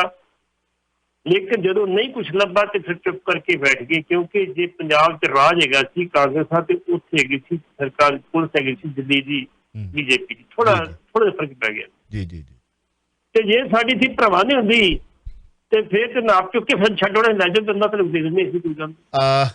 ਜੋ ਗਾਜੀਪੁਰ ਬਾਰਡਰ ਤੇ ਕਿਸਾਨਾਂ ਤੇ ਭਾਜਪਾਈਆਂ ਦੇ ਵਿਚਕਾਰ ਝੜਪ ਹੋਈ ਹੈ, ਉੱਥੇ ਕਈ ਜ਼ਖਮੀ ਹੋਣ ਦੀ ਖਬਰ ਹੈ। ਇਹ ਇੱਕ ਟਵਿਸਟ ਹੋ ਗਿਆ ਬੜਾ ਵੱਡਾ। ਹੁਣ ਤੁਹਾਨੂੰ ਲੱਗਦਾ ਹੈ ਕਿ ਇੱਥੇ ਠੱਲ ਜਾਏਗਾ ਕਿ ਜਾਂ ਆਉਣ ਵਾਲੇ ਦਿਨਾਂ ਦੇ ਵਿੱਚ ਇਹ ਕੁਝ ਹੋਰ ਇਹੋ ਜਿਹੀਆਂ ਹਰਕਤਾਂ ਜਾਂ ਇਹੋ ਜਿਹੀਆਂ ਘਟਨਾਵਾਂ ਵਾਪਰ ਸਕਦੀਆਂ ਨੇ? ਅੱਜ ਫਿਰ ਸਾਡੇ ਜਿਹੜੇ ਐਗਰੀਕਲਚਰ ਮਿਨਿਸਟਰ ਹੈਗੇ ਨੇ ਜੀ, union agriculture minister Narendra Tomar ji, ਉਹਨਾਂ ਫਿਰ ਬਿਆਨ ਦਿੱਤਾ ਹੈ। ਉਹਨਾਂ ਨੇ ਕਿਸਾਨਾਂ ਨੂੰ ਕਿਹਾ ਜੀ ਆਓ ਆਪੇ ਇੱਕ ਮੰਚ ਤੇ ਬੈਠੀਏ ਤੇ ਕਿਸਾਨੀ ਕਾਨੂੰਨਾਂ ਬਾਰੇ ਵਿਚਾਰ ਕਰੀਏ। ਲੇਕਿਨ ਇਹ ਨਾ ਕਿ ਵੀ ਕਿਸਾਨੀ ਕਾਨੂੰਨ ਤੁਸੀਂ ਖਤਮ ਕਰ ਦਿਓ, ਇਹ ਕਹੋ ਜੀ ਅਮੈਂਡਮੈਂਟ ਕਰ। ਜਿਹੜੀ ਵੀ ਤੁਸੀਂ ਅਮੈਂਡਮੈਂਟ ਕਰਾਉਣੀ ਆਓ ਬੈਠ ਕੇ ਆਪਾਂ ਵਿਚਾਰ ਕਰ। ਉਹ ਰਾਜੇਵਾਲ ਸਾਹਿਬ ਕਹਿੰਦੇ ਆ ਕਿ ਤੁਸੀਂ 14 ਮੱਦਾਂ ਦਿੱਤੀਆਂ ਤੇ 12 ਅਸੀਂ ਗਲਤ ਸਾਬਤ ਕਰਦੀਆਂ ਵੀ ਇਹਨਾਂ ਦੇ ਵਿੱਚ ਕੁਝ ਹੈ ਨਹੀਂ। ਤੁਹਾਡੇ ਅਧਿਕਾਰੀ ਮੰਨ ਗਏ, ਤੁਹਾਡੇ ਅਫਸਰ ਮੰਨ ਗਏ, ਤੁਹਾਡੇ ਮੰਤਰੀ ਮੰਨ ਗਏ, ਤੁਹਾਡੇ ਸੰਤਰੀ ਮੰਨ ਗਏ। ਅਸੀਂ ਕਿਹਾ ਸੀ ਜੇ ਇਹਨਾਂ 'ਚ ਹੈ ਕੁਛ ਨਹੀਂ ਤੇ ਰਿਪੀਲ ਕਰ ਦਿਓ। ਰੱਖ ਕੇ ਤੁਸੀਂ ਕੀ ਕਰ ਰਹੇ ਹੋ? ਸਿਰ ਅੜੀ ਆ ਕਿ ਤੁਸੀਂ ਜਿਹੜਾ ਕਾਨੂੰਨ ਜਿਹੜਾ ਵਾ ਉਹ ਇਹ ਕਹੋ ਵੀ ਜਿਹੜਾ ਡੱਬਾ ਜਿਹੜਾ ਉਹ ਸਾਡਾ ਰਹਿਣ ਦਿਓ, ਬਾਕੀ ਤੁਸੀਂ ਬਦਲ ਲਓ। ਹੁਣ ਉਸੇ ਗੱਲ ਤੇ ਫਿਰ ਸਰਕਾਰ ਆ ਗਈ ਆ ਵੀ ਆਓ ਆਪਾਂ ਬੈਠ ਕੇ ਕਾਨੂੰਨਾਂ ਦਾ ਬਾਹਰਲਾ ਜਿਹੜਾ ਗੱਤਾ ਵਾ ਉਹ ਰਹਿਣ ਦਿਓ, ਅੰਦਰ ਜਿਹੜੀ ਕਿਤਾਬ ਤੁਸੀਂ ਆਪਣੀ ਲਿਖ ਲਓ ਜੀ। ਲੇਕਿਨ ਇਹਦੇ ਉੱਤੇ ਕਿਸਾਨਾਂ ਦਾ ਉੱਤੇ ਅਜੇ ਕੋਈ ਰਿਐਕਸ਼ਨ ਨਹੀਂ ਆਇਆ ਵੀ ਉਹ ਕੀ ਚਾਹੁੰਦੇ। ਲੇਕਿਨ ਕਿਸਾਨ ਕਹਿ ਚੁੱਕੇ ਆ ਵੀ ਭਾਈ ਅਸੀਂ ਬਿਲਕੁਲ ਨਹੀਂ, ਅਸੀਂ ਤੇ ਜਿਹੜੀ ਆ ਉਹ ਕਾਨੂੰਨ ਰੱਦ ਕਰੋ। ਹੁਣ ਦੂਸਰੀ ਚੀਜ਼ ਜਿਹੜੀ ਗਾਜੀਪੁਰ ਦੀ ਗੱਲ ਕਰਦੇ, ਗਾਜੀਪੁਰ ਇਹਨਾਂ ਦਾ ਇੱਕ ਹੈਗਾ ਸੀ ਅਮਿਤ ਵਾਲਮੀਕੀ ਜਿਹੜਾ ਸੀ ਜਨਰਲ ਸੈਕਟਰੀ ਬਣਿਆ ਸੀ ਬੀਜੇਪੀ, ਉਹਨੇ ਦਿੱਲੀ ਤੋਂ ਆਉਣਾ ਸੀ ਤੇ ਗਾਜ਼ੀਪੁਰ ਬਾਰਡਰ ਦੇ ਉੱਤੇ ਜਿੱਥੇ ਕਿਸਾਨਾਂ ਨੇ ਧਰਨਾ ਲਾਇਆ ਤੇ ਉੱਥੇ ਜਾ ਕੇ ਉਹਦਾ ਗੱਡੀਆਂ ਖੜੀਆਂ ਕੀਤੀਆਂ ਕਿ ਇਸੇ ਦਿਨ ਜਾਣਾ। ਉਹ ਕਹਿੰਦਾ ਜੇ ਕੋਈ ਗੱਲ ਨਹੀਂ, ਸਾਨੂੰ ਕੀ ਤਰ੍ਹਾਂ ਖੁੱਲੀ ਸੜਕ ਹੈਗੀ ਆ। ਲੇਕਿਨ ਉੱਥੇ ਬੀਜੇਪੀ ਵਾਲਿਆਂ ਕੁਛ ਗੁੰਡਾਗਰਦੀ ਕੀਤੀ, ਜਿਹੜੀ ਸਟੇਜ ਸੀ ਕਿਸਾਨਾਂ ਦੀ ਉੱਤੇ ਕਬਜ਼ਾ ਕਰਨ ਦੀ ਕੋਸ਼ਿਸ਼ ਕੀਤੀ। ਜਦੋਂ ਉਹ ਸਟੇਜ ਵੱਲ ਵਧੇ ਕਿਸਾਨਾਂ ਦੇ ਖਿਲਾਫ ਨਾਅਰੇਬਾਜ਼ੀ ਵੀ ਕੀਤੀ ਤੇ ਫਿਰ ਤੁਹਾਨੂੰ ਪਤਾ ਕਿਸਾਨਾਂ ਦਾ ਹੱਥ ਕੁਝ ਭਾਰਾ ਹੁੰਦਾ। ਕਿੱਥੇ ਬਾਣੀਆਂ ਤੇ ਕਿਸੇ ਕਿਸਾਨ ਐਵੇਂ ਨਹੀਂ ਕਹਿੰਦੇ ਹੁੰਦੇ ਵੀ ਕਿਸੇ ਬਾਣੀਆਂ ਨੇ ਅਸੀਂ ਤਕੜਾ ਸੀ ਤੇ ਜੱਟ ਨੂੰ ਢਾਲਿਆ ਕਹਿੰਦੇ ਉੱਤੇ ਆ ਦਿੰਦੇ ਤੇ ਬਾਣੀ ਉੱਤੇ ਰੋਈ ਜਾਂਦਾ ਸੀ। ਹਾਲ ਸੀ ਇਹਨਾਂ ਦਾ। ਤੇ ਕਿਸਾਨਾਂ ਨੇ ਜਿਹੜਾ ਸੀ ਫਿਰ ਜਿੰਨੀ ਹੱਥ ਹਲਾ ਕਰਤਾ ਉਹਨਾਂ ਦਾ, ਉੱਥੇ ਪੱਥਰਬਾਜ਼ੀ ਹੋਈ। ਉਹ ਕਹਿੰਦੇ ਸਾਡੀਆਂ ਗੱਡੀਆਂ ਤੋੜੀਆਂ। ਕਹਿੰਦੇ ਬਿਲਕੁਲ ਨਹੀਂ, ਬਿਲਕੁਲ ਨਹੀਂ। ਗੱਡੀਆਂ ਦੇ ਵਿਚਾਲੇ ਦੇ ਵਿੱਚ ਸਾਡੇ ਵਿਚਾਲੇ ਦੋਵਾਂ 'ਚ ਪੁਲਿਸ ਹੈਗੀ ਸੀ, ਗੱਡੀਆਂ ਤੁਸੀਂ ਆਪਣੇ ਆਪ ਤੋੜੀਆਂ, ਅਸੀਂ ਕੋਈ ਨਹੀਂ ਤੋੜੀ। ਲੇਕਿਨ ਉਹਨੇ ਤਰਕੇਸ 'ਚ ਕਹਿਤਾ ਬੰਦੇ ਦੇ ਬਣ ਜਾਓ ਪੁੱਤ, ਜੇ ਦੁਬਾਰਾ ਆਏ ਤੇ ਫਿਰ ਤੁਹਾਨੂੰ ਇਹਦੋਂ ਵੱਧ ਅਸੀਂ ਛਿਲ ਕੇ ਭੇਜਾਂਗੇ। ਇਹ ਤੁਹਾਨੂੰ ਦੱਸ ਦਿਓ, ਅਸੀਂ ਆਪਣਾ ਸ਼ਾਂਤਮਈ ਪ੍ਰੋਟੈਸਟ ਕਰਨਾ, ਸਾਨੂੰ ਕਰਨ ਦਿਓ, ਸਾਨੂੰ ਖਰਾਬ ਨਾ ਕਰੋ, ਸਾਨੂੰ ਪਰੇਸ਼ਾਨ ਨਾ ਕਰੋ। 2022 ਆ ਰਹੀ ਹੈ, ਆਪੇ ਪਤਾ ਲੱਗ ਜੂਗਾ ਕੌਣ ਤਕੜਾ ਤੇ ਕੌਣ ਮਾੜਾ ਜੀ। ਚਾਵਲਾ ਸਾਹਿਬ ਇਹੀ ਜਿਹੜਾ ਟਕੈਤ ਸੀ, ਟਕੈਤ ਪਰਿਵਾਰ ਸਮੁੱਚਾ ਪਿੰਡਾਂ ਜਾਂਦਾ ਸੀ, ਮੁਸਲਮਾਨਾਂ ਦੇ ਖਿਲਾਫ ਪ੍ਰਚਾਰ ਕਰਦਾ ਸੀ। ਇਹ ਦੇਸ਼ ਦੇ ਦੁਸ਼ਮਣ ਆ ਜੀ, ਫਲਾਣੇ ਆ, ਤੁਸੀਂ ਇਹਨਾਂ ਦੇ ਬਾਈਕਾਟ ਜੇ ਕਰੋ। ਅੱਜ ਇਹਨਾਂ ਦੀ ਬਦੌਲਤ ਜਿਹੜੇ ਵੈਸਟ ਯੂਪੀ ਦੇ ਮੁਸਲਮਾਨ ਤੇ ਜਿਹੜੇ ਜਾਟ ਨੇ, ਚੌਧਰੀ ਨੇ, ਇੱਕ ਮੰਚ ਤੇ ਇਕੱਠੇ ਨੇ, ਸਾਰੇ ਇਕੱਠੇ ਹੋ ਗਏ ਇੱਕ ਮੰਚ ਦੇ ਉੱਤੇ। ਸਰਕਾਰ ਨੂੰ ਫਿਕਰ ਪਿਆ ਵਾ ਅੱਜ ਦੀ ਡੇਟ ਦੇ ਵਿੱਚ 140 ਸੀਟਾਂ ਦੇ ਉੱਤੇ ਪ੍ਰਭਾਵ ਪਾ ਸਕਦੇ ਮੁਸਲਮਾਨ ਯੂਪੀ 403 ਦੇ ਵਿੱਚੋਂ, ਤੇ 30 ਸੀਟਾਂ ਸਿੱਧੀਆਂ ਬਿਨਾਂ ਕਿਸੇ ਗੱਲ ਤੋਂ ਉਹ ਵੋਟਾਂ ਪਾ ਕੇ ਜਿਤਾ ਸਕਦੇ ਯੂਪੀ ਦੇ ਵਿੱਚ। यूपी ਦੇ ਇਸ ਕਰਕੇ ਹਾਲਾਤ ਇਹ ਬਣਿਆ। ਟਕੈਤ ਨੇ ਵੀ ਕਹਿਤਾ ਕਿ ਆ ਜਾਓ ਫਿਰ ਭਾਈ ਇਦਾਂ ਤੇ ਇਦਾਂ ਹੀ ਸੀ। ਜਦੋਂ ਤੁਹਾਨੂੰ ਅਸੀਂ ਕਹਿੰਦੇ ਤੁਸੀਂ ਚੁੱਪ ਕਰੋ, ਚਲੋ ਜੀ ਆਪਣਾ ਕੰਮ ਕਰੋ, ਤੁਸੀਂ ਗੁੰਡਾ ਕਦੀ ਕਰਦੇ ਹੋ। ਬਿਲਕੁਲ ਸਿਰਫ ਇਹੋ ਹੀ ਆ ਵੀ ਇਹਨਾਂ ਦਾ ਧਿਆਨ ਦੂਜੇ ਪਾਸੇ ਡਾਈਵਰਟ ਕੀਤਾ ਜਾਵੇ। ਲੇਕਿਨ ਕਿਸਾਨਾਂ ਨੇ ਚੰਗਾ ਕੀਤਾ ਵੀ ਉੱਥੇ ਦੂਤਾ ਚਪੇੜਾ ਮਾਰ ਕੇ ਤੋੜ ਤੇ ਭਾਈ ਜਾਓ ਆਪਣਾ ਕੰਮ ਕਰੋ, ਸਾਨੂੰ ਆਪਣਾ ਕੰਮ ਜੀ। ਜੀ ਰਾਤੀ ਵੀ ਆਪਾਂ ਗੱਲ ਕੀਤੀ ਸੀਗੀ, ਨਵਜੋਤ ਸਿੱਧੂ ਜਦੋਂ ਖਬਰ ਆ ਗਈ ਕਿ ਰਾਹੁਲ ਗਾਂਧੀ ਨੂੰ ਨਹੀਂ ਮਿਲ ਸਕੇ ਤੇ ਸਿੱਧੂ ਖੇਮੇ ਦੇ ਵਿੱਚ, ਜਿਹੜੇ ਦੂਜੇ ਸਿੱਧੂ ਖੇਮੇ ਦੇ ਵਿੱਚ ਬੜੀਆਂ ਕੱਛਾਂ ਵਜਾਈਆਂ ਗਈਆਂ। ਸਾਡੇ ਲਈ ਇਹ ਵੀ ਸਿੱਧੂ ਤੇ ਉਹ ਵੀ ਸਿੱਧੂ ਸਤਿਕਾਰਯੋਗ ਨੇ। ਹਾਂਜੀ, ਨਵਜੋਤ ਸਿੱਧੂ ਨੇ ਕੀਤੀ ਸੋਨੀਆ, ਰਾਹੁਲ ਤੇ ਪ੍ਰਿਯੰਕਾ ਦੇ ਨਾਲ, ਇਹਨੇ ਮਾਰਤੀ ਇੱਕ ਗੁਗਲੀ। ਹਾਂਜੀ, ਇੱਕ ਨਹੀਂ 3 ਵਿਕਟਾਂ ਸੀਗੀਆਂ। ਕੋਈ ਜ਼ਿੰਮੇਵਾਰੀ ਸੌਂਪੇ ਜਾਣ ਦੀਆਂ ਕਨਸੂਆਂ ਆ ਰਹੀਆਂ ਨੇ, ਕੀ ਲੱਗਦਾ ਤੁਹਾਨੂੰ? ਵੇਖੋ, ਜਿੱਥੋਂ ਤੱਕ ਸਿੱਧੂ ਦੀ ਗੱਲ, ਜੇ ਪੰਜਾਬ ਦੇ ਵਿੱਚ ਕਾਂਗਰਸ ਨੇ ਬਚਣਾ ਤੇ ਉਹਨੂੰ ਸਿੱਧੂ ਨੂੰ ਕਮਾਂਡ ਦੇਣੀ ਪਊ। ਜੇ ਸਿੱਧੂ ਨੂੰ ਕਮਾਂਡ ਨਾ ਦਿੱਤੀ ਤੇ ਫਿਰ ਕਾਂਗਰਸ ਦਾ ਕੋਈ ਬਚਾਅ ਨਹੀਂ ਜੀ। ਅੱਜ ਦੀ ਡੇਟ ਧਰਮਸੋਤ ਕੱਲ ਗਿਆ ਵਾ, ਮੰਤਰੀ ਹੈ ਇਹਨਾਂ ਦਾ, ਕਿ 40 ਪਿੰਡਾਂ ਨੂੰ ਜੋੜਨ ਵਾਲੀ ਸੜਕ ਦਾ ਮੈਂ ਜਿਹੜੇ ਜੀ ਕੰਮ ਸ਼ੁਰੂ ਕਰਨਾ ਵਾ ਤੇ ਇੱਥੇ ਆਇਆ ਤੇ ਕਿਸਾਨਾਂ ਨੇ ਵਿਰੋਧ ਕੀਤਾ। ਉਹਨੂੰ ਨਹੀਂ ਪੱਥਰ ਰੱਖ ਦਿੱਤਾ, ਉਹਨੇ ਕਮਰੇ 'ਚ ਵੜ ਕੇ ਜਾਨ ਬਚਾਈ ਆਪਣੀ। ਜਿਹੜੇ ਇਹ ਜਾਣਦੇ ਆ ਕਾਂਗਰਸੀ, ਉਹਨਾਂ ਦਾ ਵੀ ਕਿਸਾਨ ਵਿਰੋਧ ਕਰਦੇ। ਤੁਹਾਨੂੰ ਪਤਾ 2015 ਦੇ ਵਿੱਚ ਜਦੋਂ ਉੱਥੇ ਬਰਗਾੜੀ ਦੇ ਵਿੱਚ ਡਬਲ ਕੜਾਕਾ ਦੀ ਗੋਲੀ ਚੱਲਦੀ ਸੀ ਤੇ ਉਦੋਂ ਇਹਨਾਂ ਨੇ ਬੱਤੀਆਂ ਲਵਾਤੀਆਂ ਸੀ ਨਵੀਆਂ ਲੀਡਰਾਂ ਦੀਆਂ। ਬਿਲਕੁਲ। ਤੇ ਕੈਪਟਨ ਬੱਤੀ ਲਾ ਕੇ ਜਾ ਰਿਹਾ ਸੀ ਤੇ ਉਹਨੂੰ ਉਹਨਾਂ ਕੁਛ ਨਹੀਂ ਕਿਹਾ, ਗੱਡੀ ਰੋਕੀ, ਦੱਸੋ ਜੀ ਕੌਣ? ਕੈਪਟਨ ਸਾਹਿਬ ਜਾਓ ਜੀ, ਕੈਪਟਨ ਤੁਹਾਨੂੰ ਕੁਛ ਨਹੀਂ ਕਹਿੰਦੇ। ਕਿੰਨਾ ਸਤਿਕਾਰ ਕੀਤਾ ਸੀ। ਅੱਜ ਉਹੀ ਲੋਕ ਨੇ ਕੈਪਟਨ ਦੀ ਗੱਡੀ ਵੀ ਰੋਕਣ ਵਾਲੇ। ਕੈਪਟਨ ਨੂੰ ਕਹੋ ਜੇ ਨਾ ਮਿਲਣ ਨੂੰ, ਜਾ ਕੇ ਬਿਨਾਂ ਪੁਲਿਸ ਦੇ ਪਿੰਡਾਂ ਜਾ ਕੇ ਤੇ ਵੇਖਣ। ਜੇ ਲੋਕੀ ਵਾਪਸ ਆਉਣਗੇ ਫਿਰ ਵੇਖਿਓ ਤੁਸੀਂ। ਇਸ ਕਰਕੇ ਕੈਪਟਨ ਦਾ ਵਕਾਰ ਬਿਲਕੁਲ ਜਿਹੜਾ ਪੰਜਾਬ 'ਚ ਖਤਮ ਹੋ ਚੁੱਕਾ। ਜੇ ਉਹਦੇ ਸਿਰ ਤੇ ਉਹਦੀ ਕਮਾਂਡ ਦੇ ਚੋਣਾਂ ਲੜੀਆਂ ਤੇ ਫਿਰ ਜਿਹੜੀ ਕਾਂਗਰਸ ਉਹ ਸੋਚ ਲੈ ਕਿ ਸਾਡਾ ਸੁਪਨਾ ਸਾਥ ਹੀ ਸਾਥ। ਲੋਕੀ ਭਰੇ ਪੀਤੇ ਪਏ ਨੇ ਪੂਰੇ। ਸਿਰਫ ਸਿੱਧੂ ਨੂੰ ਇਸ ਕਰਕੇ ਪਸੰਦ ਕਰ ਰਹੇ ਵੀ ਜਿਹੜੀਆਂ ਪ੍ਰਪੋਜ਼ਲਾਂ ਸਿੱਧੂ ਦੇ ਰਿਹਾ ਉਹਨਾਂ ਦੇ ਸਾਨੂੰ ਸ਼ਾਇਦ ਕੋਈ ਫਾਇਦਾ ਮਿਲ ਜਾਵੇ। ਨਾਲੇ ਸਿੱਧੂ ਦੀਆਂ ਪਿਛਲੀਆਂ ਕਾਰਵਾਈਆਂ ਜਿਹੜੀਆਂ ਕੀਤੀਆਂ ਉਹਨੇ ਨਾ, ਉਹ ਲੋਕਾਂ ਦੇ ਨੋਟਿਸ ਦੇ ਵਿੱਚ ਆਉਂਦਾ ਵੀ ਆਪਣੀ ਜੇਬ 'ਚੋਂ ਵੀ ਪੈਸੇ ਗਰੀਬ ਦੇ ਕਰ ਦਿੰਦਾ। ਪਰ ਪੱਟੀ ਸਾਹਿਬ, ਇੱਥੇ ਇੱਕ ਐਲੀਗੇਸ਼ਨ ਲੱਗਦਾ, ਕਿਤੇ ਮੌਕਾ ਮਿਲਿਆ ਤੇ ਜ਼ਰੂਰ ਪੁੱਛਿਓ, ਸਾਡਾ ਵੀ ਕਿਤੇ ਦਾ ਲੱਗਾ ਤੇ ਗੱਲ ਕਰਾਂਗੇ, ਕਿ ਜਿਹੜਾ ਇਹਨਾਂ ਨੇ ਦੁਸਹਿਰੇ ਦੇ ਉੱਤੇ ਮੌਕੇ ਤੇ ਜਿਹੜੇ ਬੇਕਸੂਰੇ ਲੋਕ ਜਿਸ ਤਰੀਕੇ ਦੇ ਨਾਲ ਰਾਜਨੀਤੀ ਉੱਥੇ ਹੋਈ ਸੀ, ਉਹ ਮਾਰੇ ਗਏ, ਟ੍ਰੇਨ ਲੰਘੀ ਉੱਤੋਂ ਦੀ, ਉਦੋਂ ਉਹਨਾਂ ਨੂੰ ਮੁਆਵਜ਼ਾ ਦੇਣ ਦੀ ਇਹਨੇ ਗੱਲ ਕੀਤੀ ਸੀ। ਉਹ ਬੜਾ ਵੱਡਾ ਐਲੀਗੇਸ਼ਨ ਲੱਗ ਰਿਹਾ ਕਿ ਕਿਸੇ ਦੀ ਬਾਤ ਨਹੀਂ ਪੁੱਛੀ ਸਿੱਧੂ ਨੇ। ਕੀ ਕਹਿਣਾ ਚਾਹੋਗੇ? ਬਿਲਕੁਲ ਜੀ, ਜਿਹੜੀ ਗੱਲ ਤੁਸੀਂ ਕੀ ਹੈ ਠੀਕ ਕਹੀ ਹੈ। ਉਹਨੇ ਕਿਹਾ ਸੀ ਇਹਨਾਂ ਦੇ ਬੱਚਿਆਂ ਦਾ ਪੜ੍ਹਾਈ ਦਾ ਖਰਚਾ ਮੈਂ ਦੇਵਾਂਗਾ, ਉਹ ਦੇ ਰਿਹਾ। ਜਿਹੜੇ ਲੋਕ ਰੌਲਾ ਪਾਉਂਦੇ ਉਹ ਕਹਿੰਦੇ ਤੁਸੀਂ ਮੁਆਵਜ਼ੇ ਦੀ ਗੱਲ ਕੀਤੀ ਸੀ। ਕਹਿੰਦਾ ਜੀ ਮੈਂ ਕਿਹਾ ਸੀ ਮੁਆਵਜ਼ਾ ਸਰਕਾਰ ਦੇਵੇਗੀ, ਮੈਂ ਸਰਕਾਰ ਕੋਲ ਲੈ ਕੇ ਦੇਊਂ। ਹੁਣ ਜਦੋਂ ਮੈਂ ਸਰਕਾਰ 'ਚ ਨਹੀਂ ਕਿ ਤੁਹਾਨੂੰ ਮੁਆਵਜ਼ਾ ਕਿੱਥੋਂ ਲੈ ਕੇ ਜਾ? ਹੁਣ ਤੇ ਆਪ ਸੜਕ ਸਵਾਰ। ਲੇਕਿਨ ਅਜੇ ਵੀ ਜਿਹੜੇ ਉਹ ਬੰਦੇ ਨੇ ਉਹਨਾਂ ਦੇ ਬੱਚਿਆਂ ਦੀ ਕਿਸੇ ਦੀ ਪੜ੍ਹਾਈ ਦਾ ਖਰਚਾ ਆਉਂਦਾ, ਉਹ ਜਾਂਦਾ, ਉਹਨੂੰ ਉਹਦਾ ਖਰਚਾ ਮਿਲਦਾ ਵੀ ਤੇਰੀ ਫੀਸ ਕਿੰਨੀ ਆ, ਵੀ ਚੈੱਕ ਲੈ ਜਾਓ, ਲੈ ਜਾਓ, ਕਿਹਨਾਂ ਦੇਖਣਾ ਫਲਾਣੇ ਦੇ ਲੈ ਜਾਓ ਤੁਸੀਂ। ਉਹ ਬੰਦਾ ਇਸ ਗੱਲ ਤੋਂ ਨਹੀਂ ਪਾਈਦਾ ਜਿਹੜੀ ਕਮਿਟਮੈਂਟ ਕਰਦਾ। ਲੇਕਿਨ ਉਹਨੇ ਕਿਹਾ ਸੀ ਤੁਹਾਨੂੰ ਮੁਆਵਜ਼ਾ ਸਰਕਾਰ ਕੋਲ ਦਵਾਇਆ ਜਾਏਗਾ, ਲੇਕਿਨ ਉਹ ਆਪ ਹੀ ਸਰਕਾਰ ਤੋਂ ਬਾਹਰ ਹੋ ਗਿਆ ਤੇ ਮੁਆਵਜ਼ਾ ਕਿੱਥੋਂ ਦਵਾਉਣਾ ਸੀ? ਇਸ ਕਰਕੇ ਸਿਰਫ ਉਹਨਾਂ ਜਿਹੜੇ ਵਿਰੋਧੀ ਨੇ ਉਹਨਾਂ ਤੇ ਬੋਲਣ ਦਾ ਇੱਕ ਮੌਕਾ ਚਾਹੀਦਾ, ਮੁੱਦਾ ਚਾਹੀਦਾ, ਉਹ ਕਰੀ ਜਾਂਦੇ ਗੱਲ ਆਪਣੀ। ਜੀ, ਸੁਪਰੀਮ ਕੋਰਟ ਨੇ ਕਰੋਨਾ ਨਾਲ ਮਰੇ ਵਿਅਕਤੀਆਂ ਦੇ ਪਰਿਵਾਰਾਂ ਨੂੰ ਮੁਆਵਜ਼ਾ ਦੇਣ ਦੀ ਹਦਾਇਤ ਕੀਤੀ ਹੈ। ਹੁਣ ਮਸਲਾ ਇਹ ਹੈ ਕਿ ਮਰੇ ਕਿੰਨੇ, ਕਿਹੜੇ ਕੋਵਿਡ ਨਾਲ ਮਰੇ, ਕਿਹੜੇ ਕੋਵਿਡ ਨਾਲ ਨਹੀਂ ਮਰੇ। ਹੁਣ ਇੱਥੇ ਚਾਂਦੀ ਹੋਊਗੀ ਉਹਨਾਂ ਦੀ ਜਿਨ੍ਹਾਂ ਨੇ ਲਿਸਟਾਂ ਬਣਾਉਣੀਆਂ। ਕੀ ਕਹਿਣਾ ਚਾਹੋ? ਜਿਹੜੀ ਗਿਣਤੀ ਆ ਜੀ ਕੋਵਿਡ ਦੀ ਇਹਨਾਂ ਦੇ ਕੋਲ ਹੁਣ ਸਰਕਾਰੀ ਤੌਰ ਤੇ ਹੋ ਗਈ ਹੈ 3,85,000 ਸਰਕਾਰੀ ਤੌਰ ਤੇ, ਸਰਕਾਰੀ ਤੌਰ ਜਿਹਦੇ ਮੁਆਵਜ਼ੇ ਦੀ ਗੱਲ ਕੀਤੀ ਜਾਏ, ਜਿਹੜੇ ਰਜਿਸਟਰਡ ਨੇ ਇਹਨਾਂ ਦੇ ਕੋਲ, ਉਹਦੇ ਵਿੱਚ ਪਟੀਸ਼ਨ ਕੀਤੀ ਸੀ ਕਿ ਇਹਨਾਂ ਨੂੰ ਇੱਕ ਪਰਿਵਾਰ ਨੂੰ 4 ਲੱਖ ਰੁਪਇਆ ਘੱਟੋ ਘੱਟ ਮੁਆਵਜ਼ਾ ਦਿੱਤਾ ਜਾਏ ਜੀ। ਤੇ ਸਰਕਾਰ ਨੇ ਪੇਸ਼ ਹੋ ਕੇ ਕਹਿਤਾ ਵੀ ਸਾਡਾ ਖਜ਼ਾਨਾ ਖਾਲੀ, ਅਸੀਂ ਮੁਆਵਜ਼ਾ ਕੋਈ ਨਹੀਂ ਦੇ ਸਕਦੇ।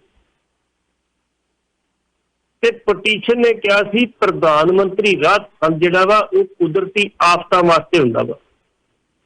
ਕੁਦਰਤੀ ਆਫਤਾਂ ਹੁੰਦੀਆਂ ਜਦੋਂ ਉਹਨਾਂ ਵਾਸਤੇ ਖਰਚ ਕੀਤਾ ਜਾਂਦਾ ਵਾ।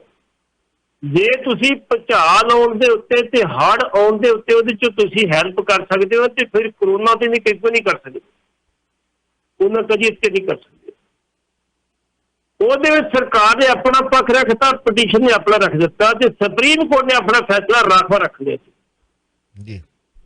ਰਾਖਵਾ ਰੱਖਣ ਤੋਂ ਬਾਅਦ ਚਾਹੀਦਾ ਇਹ ਸੀ ਸੁਪਰੀਮ ਕੋਰਟ ਬਕਾਇਦਾ ਤੌਰ ਤੇ ਰਾਸ਼ੀ ਦੱਸਦੀ ਵੀ ਕਿੰਨੀ ਨਹੀਂ ਰਾਸ਼ੀ ਦਿਓ ਇਹਨਾਂ ਨੂੰ।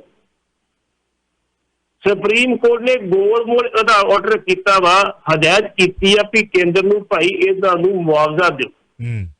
ਕਿੰਨਾ ਮੁਆਵਜ਼ਾ ਦਿਓ ਇਹ ਨਹੀਂ ਫਿਕਸ ਕੀਤਾ। ਜੇ ਉਹ ਫਿਕਸ ਕਰ ਦਿੰਦੇ ਤੇ ਸ਼ਾਇਦ ਕੋਈ ਜੋ ਕਿ ਸਰਕਾਰ ਤੇ ਦਬਾਅ ਪੈਂਦਾ। ਹੁਣ ਕਾਹਦਾ ਦਬਾਅ ਪਊ? ਕਹਿੰਦੇ ਲੈ ਦੋ 20,000 ਦੀ ਕੋਈ ਗੱਲ ਜੀ। ਇਸ ਕਰਕੇ ਉਹਦੇ ਵਿੱਚ ਜੇ ਮੁਆਵਜ਼ਾ ਮਿਲਦਾ ਲੱਖ ਮਿਲਦਾ, 2-2 ਲੱਖ ਮਿਲਦਾ ਤੇ ਜੇ ਲੜਾਈਆਂ ਬਣੀਆਂ ਪਿੰਡਾਂ ਦੇ ਵਿੱਚ ਜੀ, ਕਈਆਂ ਲੋਕਾਂ ਨੇ ਸਰਪੰਚਾਂ ਦੇ ਗਲ ਪੜਿਆ, ਸਰਪੰਚਾਂ ਉਹ ਮੇਰਾ ਬੰਦਾ ਉਹਨਾਂ ਦੀ ਤੇਰੇ ਕਰਕੇ ਸਾਡਾ ਗੱਲ ਕਰਨ ਜਾ ਕੇ ਸਰਕਾਰ ਨਾਲ ਜੀ ਤੂੰ ਕਿਹਾ ਵੀ ਨਾ ਰੌਲਾ ਨਾ ਪਾਇਓ, ਬੁਖਾਰ ਕਿਉਂ ਕੋਈ ਗੱਲ ਨਹੀਂ ਤੇ ਰੌਲਾ ਪੈ ਗਿਆ ਆਪਣੇ ਪਿੰਡ ਨੂੰ ਜਿਹੜਾ ਸੀ ਉਹਨੂੰ ਕੁਆਰੰਟਾਈਨ ਕਰ ਦੇਣਾ, ਘੇਰਨਾ ਸਾਰੇ ਕੋਲ ਜੀ ਜੀ ਜੀ ਜੀ। ਇਸ ਕਰਕੇ ਉਹ ਲੋਕ ਜੇ ਮੁਆਵਜ਼ਾ ਮਿਲਦਾ ਤੇ ਉਹਨਾਂ ਲੋਕਾਂ ਦਾ ਨੁਕਸਾਨ ਹੋਏਗਾ। ਲੇਕਿਨ ਜਿਹੜੀ ਬਿਹਾਰ ਸਰਕਾਰ ਉਹਨੇ ਕਿਹਾ ਸੀ ਮੁਆਵਜ਼ਾ ਦਿਆਂਗੇ। ਕਿਹਨਾਂ ਕਿਹਾ? ਉਹ ਆਂਦੇ ਵੀ ਇੱਕ ਬਿਹਾਰ ਦਾ ਵਾਸੀ ਹੋਵੇ, ਇੱਕ ਉਹਦੀ ਡੈਥ ਬਿਹਾਰ ਚ ਹੋਈ ਹੋਵੇ। ਜੇ ਬਿਹਾਰ ਦੇ ਵਾਸੀ ਦੀ ਡੈਥ ਜਾ ਕੇ ਦਿੱਲੀ ਹੋ ਗਈ ਉਹਨੂੰ ਮੁਆਵਜ਼ਾ ਨਹੀਂ ਮਿਲੇਗਾ। ਜੇ ਉਹਦੀ ਯੂਪੀ ਉਹਨੂੰ ਨਹੀਂ ਮਿਲੇਗਾ। ਸਿਰਫ ਜਿਹੜਾ ਇੱਥੇ ਬਿਹਾਰ ਦਾ ਵਾਸੀ ਹੈ ਤੇ ਬਿਹਾਰ ਦੇ ਵਿੱਚ ਜਿਹਦੀ ਡੈਥ ਹੋਈ ਆ ਉਹਨੂੰ ਮੁਆਵਜ਼ਾ ਮਿਲੇਗਾ, ਬਾਕੀ ਕਿਸੇ ਨੂੰ ਨਹੀਂ ਮਿਲੇਗਾ। ਵੇਖਿਓ ਹੁਣ ਡੈਥ ਸਰਟੀਫਿਕੇਟ ਕਿਵੇਂ ਬਣਦੇ ਬਣਨੇ ਜੀ। ਵਾਇਸ ਆਫ ਸਿਟੀ 1320 AM ਤੇ ਤੁਹਾਡੇ ਵੈਲੂਏਸ਼ਰ ਵੀ ਨੇ, ਰੰਗਲਾ ਪੰਜਾਬ ਦੇ ਵੈਲੂਏਸ਼ਰ ਵੀ ਨੇ, ਸ਼੍ਰੋਮਣੀ ਗੁਰਦੁਆਰਾ ਪ੍ਰਬੰਧਕ ਕਮੇਟੀ ਦੇ ਸਾਬਕਾ ਮੁਲਾਜ਼ਮ ਨੇ ਤੇ ਬੜੀ ਅਤ ਸਤਿਕਾਰਯੋਗ ਸ਼ਖਸੀਅਤ ਨੇ। ਅੰਮ੍ਰਿਤਸਰ ਦੇ ਲਾਗੇ ਦੇ ਪਿੰਡ ਦੇ ਰਹਿਣ ਵਾਲੇ, ਚਲੋ ਮੈਂ ਪਿੰਡ ਦਾ ਕੀ ਨਾਂ ਲੈਣਾ ਹੈ, ਉਹਨਾਂ ਨੇ ਇੱਕ ਮੈਨੂੰ ਲਿੰਕ ਭੇਜਿਆ। ਕਹਿੰਦੇ ਨੇ ਕਿ ਸ਼੍ਰੋਮਣੀ ਕਮੇਟੀ ਦੀ ਜ਼ਮੀਨ ਤੇ RSS ਨੇ ਖੋਲ੍ਹਿਆ ਸਕੂਲ। ਪਿੰਡ ਚੰਦੂ ਮਾਜਰਾ ਵਿਖੇ ਸ਼੍ਰੋਮਣੀ ਕਮੇਟੀ ਦੀ ਜ਼ਮੀਨ ਪਈ ਸੀ, ਜਿੱਥੇ ਸ਼੍ਰੋਮਣੀ ਕਮੇਟੀ ਨੇ ਐਲਾਨ ਕੀਤਾ ਸੀ ਕਿ ਇੱਥੇ ਸ਼੍ਰੋਮਣੀ ਕਮੇਟੀ ਵੱਲੋਂ ਸਿੱਖ ਬੱਚਿਆਂ ਲਈ ਸਕੂਲ ਖੋਲ੍ਹਿਆ ਜਾਵੇਗਾ। ਪਰ ਹੁਣ ਇਹ ਜ਼ਮੀਨ ਕਮੇਟੀ ਨੇ ਪ੍ਰੋਫੈਸਰ ਚੰਦੂ ਮਾਜਰਾ ਦੇ ਕਹਿਣ ਤੇ RSS ਨਾਲ ਸੰਬੰਧਿਤ ਸੰਸਥਾ ਦਰੋਨਾਚਾਰਿਆ ਨੂੰ ਆਪਣੀ ਜ਼ਮੀਨ ਸਕੂਲ ਖੋਲ੍ਹਣ ਲਈ ਵੇਚ ਦਿੱਤੀ, ਜੋ ਕਿ ਕੌਮ ਨਾਲ ਇੱਕ ਵੱਡਾ ਧਰੋਹ ਹੈ। ਇਹੋ ਜਿਹੇ ਧਰੋਹਾਂ ਦੀਆਂ ਤਾਂ ਬੜੀਆਂ ਖਬਰਾਂ ਨੇ, ਪਰੰਤੂ ਇਹ ਖਬਰ ਭੇਜੀ ਗਈ ਸੀ, ਇਹਦੀ ਤਹਿ ਤੱਕ ਜਾਓਗੇ ਮਾੜਾ ਜਿਹਾ ਜੇ ਹੈ ਕੋਈ ਇਨਫੋਰਮੇਸ਼ਨ ਜਾਂ ਪਤਾ ਕਰਕੇ ਫਿਰ ਆਪਾਂ ਸਾਂਝੀ ਕਰਾਂਗੇ ਵੀ ਇਹ ਕੀ ਮਾਮਲਾ ਹੈ। ਇਹ ਮੈਸੇਜ ਮੈਨੂੰ ਵੀ ਆਇਆ, ਲੇਕਿਨ ਮੈਂ ਇਹ ਦੱਸਦਾ ਵੀ ਸ਼੍ਰੋਮਣੀ ਕਮੇਟੀ ਕਿੱਥੋਂ ਤੱਕ ਜਾ ਕੇ ਗਲਤੀਆਂ ਕਰਦੀ। ਦੋ ਪ੍ਰੇਮੀ ਸੀ ਤੇ ਉਹਨਾਂ ਕੋਲੇ ਦੋਵਾਂ ਕੋਲੇ ਜਿਹੜੀ ਸੀ ਇੱਕ 82 ਨੰਬਰ ਤੇ 61 ਨੰਬਰ ਦੋ ਦੁਕਾਨਾਂ ਸਨ ਜਿਹੜੀਆਂ ਉਹਨਾਂ ਨੂੰ ਬਠਿੰਡੇ 'ਚ ਛੱਡ ਦਿੱਤੀਆਂ ਗਈਆਂ ਗੁਰਦੁਆਰੇ ਦੀਆਂ। ਪ੍ਰੇਮੀਆਂ ਦਿੱਤੀਆਂ ਗਈਆਂ ਸੀ। ਮੁੜ ਕੇ ਜਾ ਕੇ ਜਿਹੜੀ ਸੀ ਪੰਥਕ ਜਥੇਬੰਦੀ ਨੇ ਵਿਰੋਧ ਕੀਤਾ, ਭਾਈ ਤੁਸੀਂ ਇਹਨਾਂ ਨੂੰ ਦੁਕਾਨਾਂ ਕਿਹੜੇ ਖੱਤ 'ਚ ਦੇ ਰਹੇ ਹੋ? ਸਾਡੇ ਆਪਣੇ ਬੱਚੇ ਦੇ ਸੜਕਾਂ ਤੋਂ ਫਿਰਦੇ, ਤੁਸੀਂ ਦੁਕਾਨਾਂ ਨੂੰ ਦੇ ਰਹੇ ਹੋ। ਫੇਰ ਜਾ ਕੇ ਸ਼੍ਰੋਮਣੀ ਕਮੇਟੀ ਹਰਕਤ ਆਈ ਤੇ ਉਹਨਾਂ ਨੂੰ ਕਿਹਾ ਭਾਈ ਆਪਣਾ ਬੋਰੀਆ ਬਿੱਤਾ ਚੁੱਕ ਲਓ, ਇਹਨਾਂ ਲੋਕਾਂ ਨੂੰ ਪਤਾ ਲੱਗ ਗਿਆ ਤੁਸੀਂ ਪ੍ਰੇਮੀ ਹੋ, ਨਹੀਂ ਤੇ ਉਹ ਬੁਲਾਈ ਕਰਨਾ ਜਾਣਦੇ। ਜਿਹੜੀ ਤੁਸੀਂ ਇਹ ਗੱਲ ਕੀਤੀ RS ਨੂੰ ਜਗ੍ਹਾ ਦੇਣ ਦੀ, ਇਹ ਬੜੀ ਛੋਟੀ ਗੱਲ, ਇਹ ਤੂੰ ਵੱਡੀਆਂ ਗੱਲਾਂ ਹੈਗੀਆਂ। ਹੁਣ ਆਪਾਂ ਫੇਰ ਵਿਚਾਰ ਕਰਾਂਗੇ, ਨਾਲੇ ਦੀ ਤਹਿ ਤੱਕ ਜਾਵਾਂਗੇ ਵੀ ਵਾਕਿਆ ਇਹ ਗੱਲ ਹੈਗੀ ਹੈ ਕਿ ਕੋਈ ਹੋਰ ਗੱਲ ਹੈਗੀ ਹੈ। ਸਾਰਾ ਤਹਿ ਤੱਕ ਜਾ ਕੇ ਪਤਾ ਕਰਾਂਗੇ ਸਾਰੇ। ਬੀਬੀ ਜਗੀਰ ਕੌਰ ਨੇ ਅਫਗਾਨਿਸਤਾਨ ਤੇ ਸਿੱਖਾਂ ਤੇ ਹੋਏ ਗ੍ਰਨੇਡ ਹਮਲੇ ਦੀ ਨਿੰਦਾ ਕੀਤੀ ਹੈ ਤੇ ਆਹ ਹਮਲਾ ਬਰਗਾੜੀ ਮੋਰਚੇ ਦੇ ਉੱਤੇ ਗਏ ਪੰਥਕ ਆਗੂ ਹੀ ਨੇ, ਸਰਦਾਰ ਸਿਮਰਜੀਤ ਸਿੰਘ ਮਾਨ ਜਿਹੜਾ ਤਾਜ਼ਾ ਹੋਇਆ, ਇਹਦੇ ਤੇ ਵੀ ਬੀਬੀ ਜੀ, ਕਿਉਂਕਿ ਮਸਲਾ ਤਾਂ ਗੁਰੂ ਗ੍ਰੰਥ ਸਾਹਿਬ ਜੀ ਦੀ ਆਨ ਮਾਨ ਸ਼ਾਨ ਦਾ ਹੀ ਹੈ ਨਾ, ਵੀ ਚੈਲੰਜ ਕਾ ਕੇ ਤੁਹਾਡੇ ਅਗਲਿਆਂ ਨੇ ਮੂੰਹ ਤੇ ਕੱਸ ਕੇ ਚਪੇੜਾਂ ਮਾਰੀਆਂ, ਪੋਸਟਰ ਲਾ ਕੇ ਆ ਜਾਓ ਬਈ ਵੱਡੇ ਯੋਧਿਓ, ਹਾਂਜੀ ਆ ਜਾਓ ਵੱਡੇ, ਮਤਲਬ ਤੁਸੀਂ ਪੰਥਕ ਨੇਤਾ ਕੋਈ ਵੀ ਆ ਕੇ ਚੈਲੰਜ ਕਰਕੇ ਅਗਲਿਆਂ ਨੇ ਸਾਰੇ ਕਟਹਿਰੇ ਖੜੇ ਕਰਤੇ ਨਾ, ਵੱਡੇ ਅਣਖੀ ਮਾਰ ਕੇ ਅਗਲਿਆਂ ਨੇ ਚਪੇੜਾਂ ਨਾਸਾਂ ਤੇ ਫੇਰ ਗੁਰੂ ਗ੍ਰੰਥ ਸਾਹਿਬ ਦੀ ਬੇਅਦਬੀ ਕੀਤੀ ਤੇ ਉੱਤੋਂ ਫੋਨ ਆ ਜਾਂਦਾ ਤੇ ਘਰਾਂ ਦੀ ਤਲਾਸ਼ੀ ਰੁਕ ਜਾਂਦੀ ਹੈ ਪੰਥਕ ਸਰਕਾਰ ਵੇਲੇ। ਤੇ ਉਸੇ ਦਾ ਹੀ ਬੀਬੀ ਜੀ ਵੀ ਰੋਣਾ ਰੋਂਦੇ ਨੇ ਕਦੀ ਹਨਾ। ਤੇ ਇਹ ਵੀ ਤਾਂ ਇਨਸਾਫ ਲੈਣ ਹੀ ਗਏ ਸੀ ਉੱਥੇ ਤੇ ਆਹ ਗ੍ਰਨੇਡ ਦੀ ਨਿੰਦਾ ਕੀਤੀ ਹੈ। ਇਹ ਦੋਨਾਂ ਨੂੰ ਇਕੱਠਿਆਂ ਕਰਕੇ ਕੀ ਕਹਿਣਾ ਚਾਹੋਗੇ? ਜਿੱਥੋਂ ਤੱਕ ਬੀਬੀ ਜੀ ਦੀ ਗੱਲ ਆ ਜੀ, ਬੀਬੀ ਜਿਹੜੇ ਆ ਉਹ ਮੈਂ ਤੁਹਾਨੂੰ ਅੱਗੇ ਵੀ ਕਿਹਾ ਵੀ ਉਹ ਕੰਮ ਕਰਨਾ ਚਾਹੁੰਦੀ, ਉਹਨੂੰ ਇਸ ਵੇਲੇ ਕੰਮ ਕਰਦੀ ਹੈ ਕਿ ਕੰਮ ਕਰਾਓ। ਬਹੁਤ ਸਮਾਂ ਅੰਮ੍ਰਿਤਸਰ 'ਚ ਬਿਤਾਉਂਦੇ, ਦਫ਼ਤਰ 'ਚ ਬਿਤਾਉਂਦੇ, ਲੇਕਿਨ ਪੇਸ਼ ਨਹੀਂ ਜਾਂਦੀ। ਜਦੋਂ ਕਿ ਪ੍ਰਪੋਜ਼ਲ ਲਿਆਉਂਦੇ ਉਦੋਂ ਕੋਈ ਨਾ ਕੋਈ ਰਿਚਨ ਭਾਜੀ ਇਹ ਇੱਦਾਂ ਨਹੀਂ, ਇੱਦਾਂ ਇੱਦਾਂ ਨਹੀਂ, ਇੱਦਾਂ ਹੋਏਗਾ। ਇਸ ਕਰਕੇ ਉਹਨਾਂ ਦੀਆਂ ਬਹੁਤ ਸਾਰੀਆਂ ਪ੍ਰਪੋਜ਼ਲਾਂ ਜਿਹੜੀਆਂ ਉਹ ਫੇਲ ਹੋ ਚੁੱਕੀਆਂ। ਜਿਹੜੀ ਗੱਲ ਤੁਸੀਂ ਕੀਤੀ ਹੈ ਜੀ, ਉਹ ਵੀ ਸ਼ਾਇਦ ਬੀਬੀ ਜੀ ਆਪਣੇ ਲੈਵਲ ਤੇ ਕਰਦੇ, ਲੇਕਿਨ ਉੱਥੇ ਵੀ ਪੇਸ਼ ਨਹੀਂ ਆਉਂਦੀ। ਮੈਂ ਤੁਹਾਨੂੰ ਛੋਟੀ ਜਿਹੀ ਐਗਜ਼ਾਮਪਲ ਦੇ ਲੱਗੇ ਜੀ ਦੀ। ਬੀਬੀ ਜਗੀਰ ਕੌਰ ਪ੍ਰਧਾਨ ਸੀ 1999 ਦੇ ਵਿੱਚ, ਭਾਈ ਰਣਜੀਤ ਸਿੰਘ ਕੋਲ ਕੋਠੀ ਖਾਲੀ ਕਰਾਉਣੀ।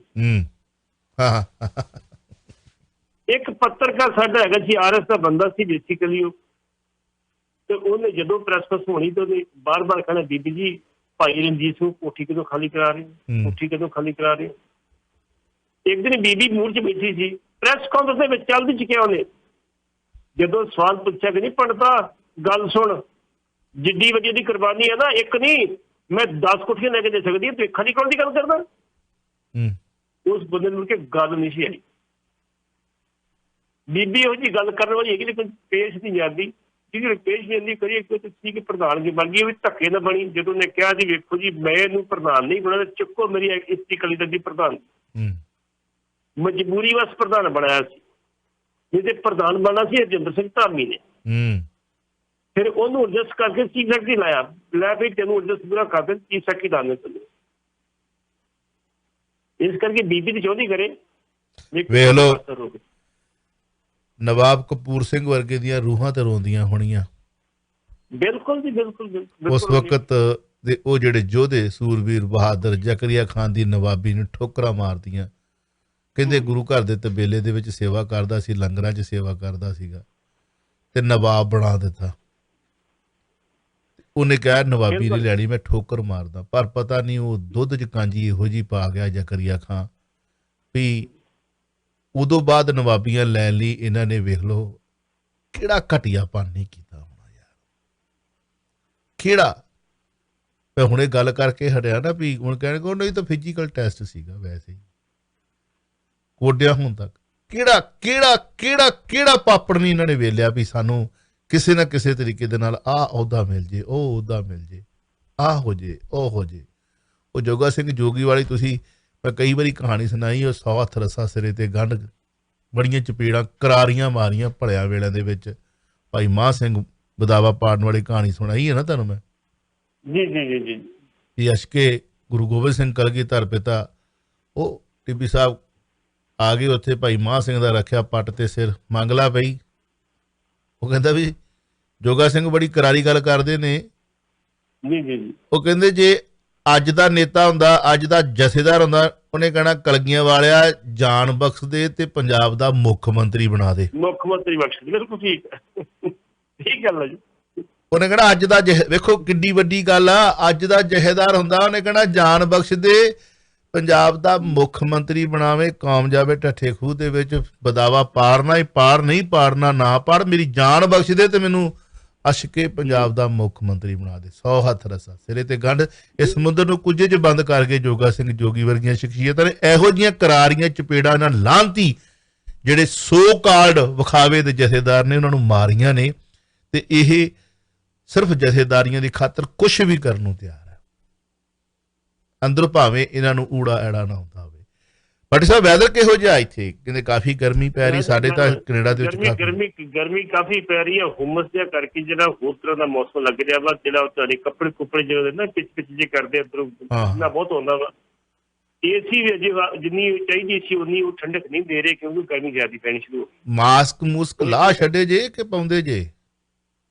ਮਾਸਕ ਪਾਈਦੇ ਜੀ, ਮਾਸਕ ਪਾਈਦੇ, ਲੇਕਿਨ ਲੋਕਾਂ ਲਾ ਤੇ ਬਹੁਤ ਸਾਰੇ, ਲੇਕਿਨ ਮਾਸਕ ਪਾਈਦੇ। ਹਾਂ ਪਹਿਲਾਂ ਵੀ ਲਾਏ ਹੀ, ਹਾਂਜੀ ਪਹਿਲਾਂ ਵੀ ਲਾਏ ਸੀ, ਅਜੇ ਲਾਏ ਹੋਣਾ ਤੁਸੀਂ। ਅਸੀਂ ਤਾਂ ਹੱਥ ਜੋੜ ਕੇ ਬੇਨਤੀ ਤੁਹਾਨੂੰ ਤੇ ਤੁਹਾਡੇ ਦੋਸਤਾਂ ਮਿੱਤਰਾਂ ਨੂੰ ਵੀ ਸੁਨੇਹਾ ਪਹੁੰਚਾਓ ਜਿੱਥੋਂ ਤੱਕ ਵੀ ਅਜੇ ਲਾਏ ਹੋਣਾ, ਅਜੇ ਵੇਟ ਕਰ ਲਓ। ਤੇਲ ਵੇਖੋ, ਤੇਲ ਦੀ ਧਾਰ ਵੇਖੋ, ਡੈਲਟਾ ਵੇਰੀਏਂਟ ਜਿਹੜਾ ਵਾ ਉਹ ਕਰੋਨਾ ਦਾ ਵੀ ਪਿਓ ਜੇ। ਸਰਕਾਰਾਂ ਦੁਨੀਆ ਭਰ ਦੀਆਂ ਡਹਿਲੀਆਂ ਫਿਰਦੀਆਂ, ਡਰੀਆਂ ਫਿਰਦੀਆਂ। ਬਿਲਕੁਲ ਇੱਕ ਖਬਰ ਸਾਂਝੀ ਕਰ ਲਈਏ ਜੀ ਆਪਾਂ ਜੀ। ਜੀ ਪਲੀਜ਼। ਜਿਹੜੇ ਸਰਦਾਰ ਸਿਕੰਦਰ ਸਿੰਘ ਮਾਨ ਹੋਰੀ ਫੜੇ ਸੀਗੇ, ਉਹਨੇ ਸਾਥੀ ਫੜੇ ਸੀਗੇ, ਉਹ ਸਾਰੇ ਰਿਹਾ ਕਰ ਦਿੱਤੇ ਗਏ। ਉਹ ਤਾਂ ਹੋ ਹੀ ਜਾਣੇ ਸੀ, ਨਹੀਂ ਉਮੀਦ ਨਹੀਂ ਸੀਗੀ, ਲੇਕਿਨ ਰਿਹਾ ਕਰਕੇ ਜਾਓ ਘਰ ਨੂੰ। ਹੁਣ ਕੱਲ ਨੂੰ ਆਉਂਦੇ ਕਿ ਨਹੀਂ ਆਉਂਦੇ, ਇੱਥੇ ਰਿਹਾ ਹੋ ਗਈ, ਅੱਗੇ ਵੇਖੋ ਕੀ ਮੈਂ ਗਰੰਟੀ ਕਰਦਾ ਕਿ ਸਰਦਾਰ ਸਿਮਰਜੀਤ ਸਿੰਘ ਮਾਨ, ਸਰਦਾਰ ਪ੍ਰਕਾਸ਼ ਸਿੰਘ ਬਾਦਲ ਹੁਣਾਂ ਨਾਲੋਂ ਜ਼ਿਆਦਾ ਸਮੇਂਵਾਰ ਗ੍ਰਿਫਤਾਰ ਹੋਏ। ਕਰੀਬ 1 ਸੈਂਕੜੇ ਦੇ ਕਰੀਬ ਕੇਸ ਦਰਜ ਹੋਏ ਇਹਨਾਂ ਦੇ, ਕਰੀਬ ਮੈਨੂੰ ਲੱਗਦਾ ਜਿਹਦੇ ਵਿੱਚੋਂ ਲਗਭਗ ਮੇਰੇ ਖਿਆਲ 20 ਹੀ ਰਹਿ ਗਏ ਹੋਣੇ, ਬਾਕੀ ਸਾਰੇ ਉਹਨਾਂ ਦੇ ਖਤਮ ਹੋ ਗਏ ਕੇਸ, ਜਿਹੜੇ ਬਰੀ ਹੋ ਗਏ ਇਹਨਾਂ ਦੇ ਵਿੱਚ। ਇਹਨਾਂ ਦਾ ਨਾਂ ਗਿਨੀਜ਼ ਬੁੱਕ 'ਚ ਰਿਕਾਰਡ 'ਚ ਦਰਜ ਹੋ ਸਕਦਾ ਵੀ ਇੰਨੇ ਕੇਸ ਪੰਥਕ ਆਗੂ ਦੇ ਕੀਤੇ ਗਏ ਨੇ। 1997 ਦੇ ਵਿੱਚ ਜਦੋਂ ਬਾਦਲ ਸਰਕਾਰ ਬਣੀ ਸੀ, ਉਹਨਾਂ ਪਾਰਟੀ ਬਾਜੀ ਤੋਂ ਉੱਪਰ ਉੱਠੇ ਜਿਹੜੇ ਵੀ ਅਕਾਲੀ ਦਲ ਦੇ ਖਿਲਾਫ, ਇਹ ਨਹੀਂ ਗੱਲ ਸਿਰਫ ਪਾਪੜੇ, ਜਿਹੜੇ ਵੀ ਅਕਾਲੀ ਦਲ ਦੇ ਖਿਲਾਫ ਕੋਈ ਸਿਆਸੀ ਕਿੜ ਤੋਂ ਕੇਸ ਦਰਜ ਕੀਤਾ ਗਿਆ, ਸਾਰੇ ਰੱਦ ਕਰਤੇ ਸੀ ਬਾਦਲ ਸਾਹਿਬ। ਇਹ ਉਹਨਾਂ ਦੀ ਜਿਹੜੀ ਸੀ, ਮੈਂ ਸੋਚਦਾ ਫਰਾਕ ਜਿਹੜੀ ਸੀ, ਉਹਨਾਂ ਨੇ ਵੇਖਿਆ ਕਿ ਅਕਾਲੀ ਦਲ ਪੰਥਕ ਹੈ, ਜੇ ਮਾਨ ਹੈ, ਜਿਹੜੇ ਸਾਰੇ ਬਦਲ ਕੀਤੇ ਸੀ। ਚਲੋ ਚੰਗੀ ਗੱਲ ਕੀਤੀ, ਇੱਕ ਤਾਂ ਕੀਤੀ, ਪਰ ਜਿਹੜੀ ਗੱਲ ਤੁਸੀਂ ਕੀਤੀ ਆ ਕੈਪਟਨ ਦੇ ਸਾਹਮਣੇ ਦੀ, ਜਦੋਂ ਮਾਨ ਸਾਹਿਬ ਨੂੰ ਲੰਮਾ ਸਮਾਂ ਜੇਲ੍ਹ 'ਚ ਰੱਖਿਆ ਗਿਆ ਸੀ, ਉਦੋਂ ਕੈਪਟਨ ਸਰਕਾਰ ਸੀ ਪਿਛਲੀ ਵਾਰ, ਕਿਉਂਕਿ ਜਿਹੜਾ SS ਵਿਰਕ ਸੀ ਉਹਦੇ ਖਿਲਾਫ ਮਾਨ ਸਾਹਿਬ ਜਿਹੜਾ ਬੜਾ ਕੁਛ ਕੱਢ ਕੇ ਲਿਆਉਂਦੇ ਹੁੰਦੇ ਸੀ ਕਿ ਆਹ ਕੀਤਾ ਤੇ ਨਹੀਂ ਉਹ ਕੀਤਾ, ਤੇ ਉਹਨੇ ਫੜ ਕੇ ਅੰਦਰ ਦਿੱਤਾ ਸੀ। ਇਹਨੇ ਇੱਕ ਵਾਰੀ ਕਿਹਾ ਰਿਹਾ ਕਰੋ ਨਾ, ਅੰਦਰ ਰੱਖੋ, ਚਲੋ ਗੱਡੀ ਜਾਓ, ਚੱਲਦੇ ਆਪਾਂ ਅੰਦਰ, ਕੋਈ ਗੱਲ ਨਹੀਂ, ਜੋ ਕਰਨਾ ਤੁਸੀਂ ਕਰ ਲਓ, ਮੈਂ ਬਥੇਰੀ ਜੇਲਾਂ ਵੇਖਣੀਆਂ ਕੋਈ। ਇਹਨਾਂ ਦੀ ਕਿਤਾਬ ਹੈ ਜੀ ਲੌਸ ਮਾਈ 10 years। ਹਾਂਜੀ, ਉਹਨਾਂ ਦੀ ਬੇਟੀ ਨੇ ਮਾਂ ਬੇਟੀ ਪੜ੍ਹੀ, ਤੁਸੀਂ ਨਹੀਂ ਪੜ੍ਹੀ? ਨਹੀਂ, ਮੌਕਾ ਨਹੀਂ ਮਿਲਿਆ, ਐਵੇਂ ਗੱਲ ਕਰਦੀ ਹੈ। ਅੱਛੀ ਕਿਤਾਬ ਹੋਈ ਜ਼ਰੂਰ ਜੀ। ਚਲੋ ਬਹੁਤ ਬਹੁਤ ਸ਼ੁਕਰੀਆ, ਥੈਂਕ ਯੂ ਵੈਰੀ ਮਚ। ਸ਼ਾਮ ਨੂੰ ਫੇਰ ਮਿਲਦੇ ਆ ਜੀ। ਅਸੀਂ ਤਾਂ ਸ਼ੁਕਰੀਆ, ਏਦਾਂ ਹੀ ਕੈਨੇਡਾ ਡੇ ਮਨਾਇਆ ਤੇ ਮਨਾਉਣਾ, ਰਾਤ ਨੂੰ ਵੀ ਤੇ ਸਵੇਰੇ ਵੀ, ਸ਼ਾਮ ਨੂੰ ਵੀ, ਚਾਹੇ ਸਾਡੇ ਘਰੇ ਜਨਮ ਹੋਵੇ, ਸਾਡੇ ਘਰੇ ਐਨਵਰਸਰੀ ਹੋਵੇ, ਚਾਹੇ ਬੱਚੇ ਦੀ ਐਨਵਰਸਰੀ ਹੋਵੇ, ਚਾਹੇ ਬੱਚੇ ਦਾ ਜਨਮ ਦਿਨ ਹੋਵੇ, ਅਸੀਂ ਆਪਣੇ ਪਰਿਵਾਰ ਦੇ ਨਾਲ ਹੀ ਹਾਜ਼ਰ ਹੁੰਦੇ ਹਾਂ। ਰਾਤ ਤੋਂ 8 ਵਜੇ ਤੋਂ ਲੈ ਕੇ 12 ਵਜੇ ਤੱਕ ਫਿਰ ਹਾਜ਼ਰ ਹੋਵਾਂਗੇ, ਕਿਉਂਕਿ ਸਾਡਾ ਪਰਿਵਾਰ ਤੁਸੀਂ ਹੋ। ਖੁਸ਼ ਰਹੋ, ਆਬਾਦ ਰਹੋ, ਚੜ੍ਹਦੀ ਕਲਾ 'ਚ ਰਹੋ। ਆਪਣੇ ਪਰਿਵਾਰ ਦਾ ਜਿਹੜਾ ਉਹ ਵੀਲ ਚੱਕਰ ਹੈ ਹੋਰ ਵੱਡਾ ਕਰਨ ਵਾਸਤੇ ਮੈਂ ਜ਼ਰੂਰ ਬੇਨਤੀ ਕਰਾਂਗਾ ਕਿ ਹੁਣ ਪਰਖ ਦੀ ਘੜੀ ਹੈ। ਅਗਲੇ ਨੇ ਕਿਹਾ ਸੀ 10 ਨਹੀਂ ਤੋੜ ਸਕੇ, ਜ਼ੀਰੋਆਂ ਤੇ ਤੁਸੀਂ ਲਾਤੀਆਂ ਨੇ, ਹੁਣ ਕਿੰਨੀਆਂ ਕੁ ਅੱਗੇ ਲਾਉਣੀਆਂ ਨੇ ਇਹ ਤੁਸੀਂ ਦੇਖਣਾ। ਪੈਸੇ ਤੁਹਾਡੇ ਬਚਾਉਣੇ ਨੇ ਅਸੀਂ। ਔਰ ਪੱਟੀ ਸਾਹਿਬ, ਕੱਪ ਵਾਲੀ ਗੱਲ ਪਹੁੰਚ ਗਈ ਜੀ ਦੋਸਤਾਂ ਮਿੱਤਰਾਂ ਤੱਕ, ਆਪਾਂ ਜਿਹੜੀ ਰਾਤੀ ਕਰ ਰਹੇ। ਤੁਹਾਡੇ ਸ਼ੁਭ ਚਿੰਤਕ ਨੇ, ਉਹ ਕਹਿੰਦੇ ਕਿ ਪੱਟੀ ਸਾਹਿਬ ਨੂੰ ਕਿਹਾ ਕਿ ਰੰਗਲਾ ਪੰਜਾਬ ਪੂਰਾ ਲਿਖਾਉਣ। ਕੱਲੇ ਕਹਿੰਦੇ RP ਨਾ ਲਿਖਾ ਦੇਣ, ਤੇ ਜੇ R ਲਿਖਾਇਆ ਤਾਂ ਅਸੀਂ ਸਮਝਣਾ ਕਿ ਰੰਗਲਾ ਪੱਟੀ। ਇਹ ਸ਼੍ਰੋਮਣੀ ਕਮੇਟੀ ਦੇ ਸਾਬਕਾ ਮੁਲਾਜ਼ਮ ਨੇ, ਤੁਹਾਡੇ ਵੈਲਵਿਸ਼ਰ ਨੇ ਜੀ।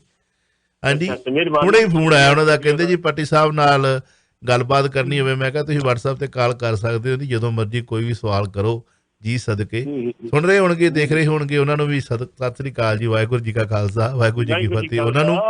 ਤੇ ਪੱਟੀ ਸਾਹਿਬ ਬਹੁਤ ਬਹੁਤ ਸ਼ੁਕਰੀਆ, ਥੈਂਕ ਯੂ ਵੈਰੀ ਮਚ। ਸ਼ੁਕਰੀਆ, ਸਤਿ ਸ੍ਰੀ ਅਕਾਲ ਦੋਸਤੋ। ਕੈਨੇਡਾ ਡੇ ਦੀਆਂ ਬਹੁਤ ਸਾਰੀਆਂ ਬੈਸਟ ਵਿਸ਼ੇਸ਼ ਦੇ ਨਾਲ ਇਹ ਸਨ ਸਰਦਾਰ ਜਸਵੀਰ ਸਿੰਘ ਜੀ ਪੱਟੀ। ਮੈਂ ਆਪਣੇ ਅੰਦਾਜ਼ ਨਾਲ ਫੇਰ ਸ਼ਾਮ ਨੂੰ 8 ਵਜੇ ਤੋਂ ਲੈ ਕੇ 12 ਵਜੇ ਤੱਕ ਬਹੁਤ ਕੁਝ ਲੈ ਕੇ ਤੁਹਾਡੀ ਸੇਵਾ ਦੇ ਵਿੱਚ ਹਾਜ਼ਰ ਹੋਵਾਂਗਾ। ਇੱਕ ਗੁਰਿੰਦਰ ਸਿੰਘ ਧਾਲੀਵਾਲ ਨੇ, ਬਹੁਤ ਅੱਛੇ ਲੇਖਕ ਨੇ, ਉਹਨਾਂ ਦੇ ਮੈਂ ਕਈ ਲੇਖ ਸਾਂਝੇ ਕੀਤੇ ਨੇ। ਲੇਖ ਜਿਹੜੇ ਨੇ ਉਹ ਮੇਰੀ ਰੂਹ ਦੀ ਖੁਰਾਕ ਹੈ, ਤੁਹਾਨੂੰ ਪਤਾ। ਆਰਟੀਕਲ ਮੈਂ ਲੱਭਦਾ ਰਹਿਣਾ ਤੁਹਾਡੀ ਕਚਹਿਰੀ 'ਚ ਪੇਸ਼ ਕਰਨ ਵਾਸਤੇ।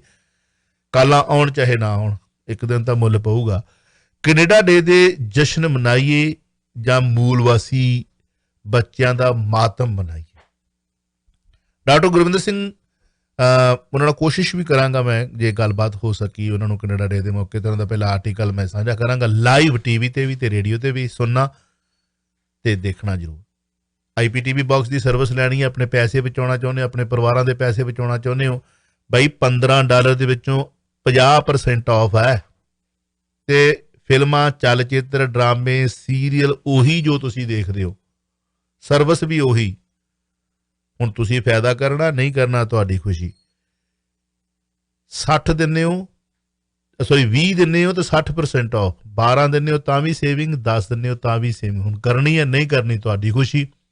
6475545859 ਕਲੀਅਰ ਕਰਦਾ। ਈਚ ਬਕਸੇ ਤੇ ਸਰਵਿਸ ਹੁੰਦੀ ਹੈ, ਹਰ ਇੱਕ ਵੱਖਰੇ ਬਕਸੇ ਤੇ। ਤੁਸੀਂ ਆਪਣੇ ਘਰ 'ਚ ਕੋਈ ਜੁਗਾੜ ਕੀਤਾ ਵੀ ਇੱਕੋ ਬਕਸੇ ਤੇ 100 ਟੈਲੀਵਿਜ਼ਨ ਚਲਾ ਲਓ, ਉਹਦੀ ਕੋਈ ਵੱਖਰੀ ਗੱਲ।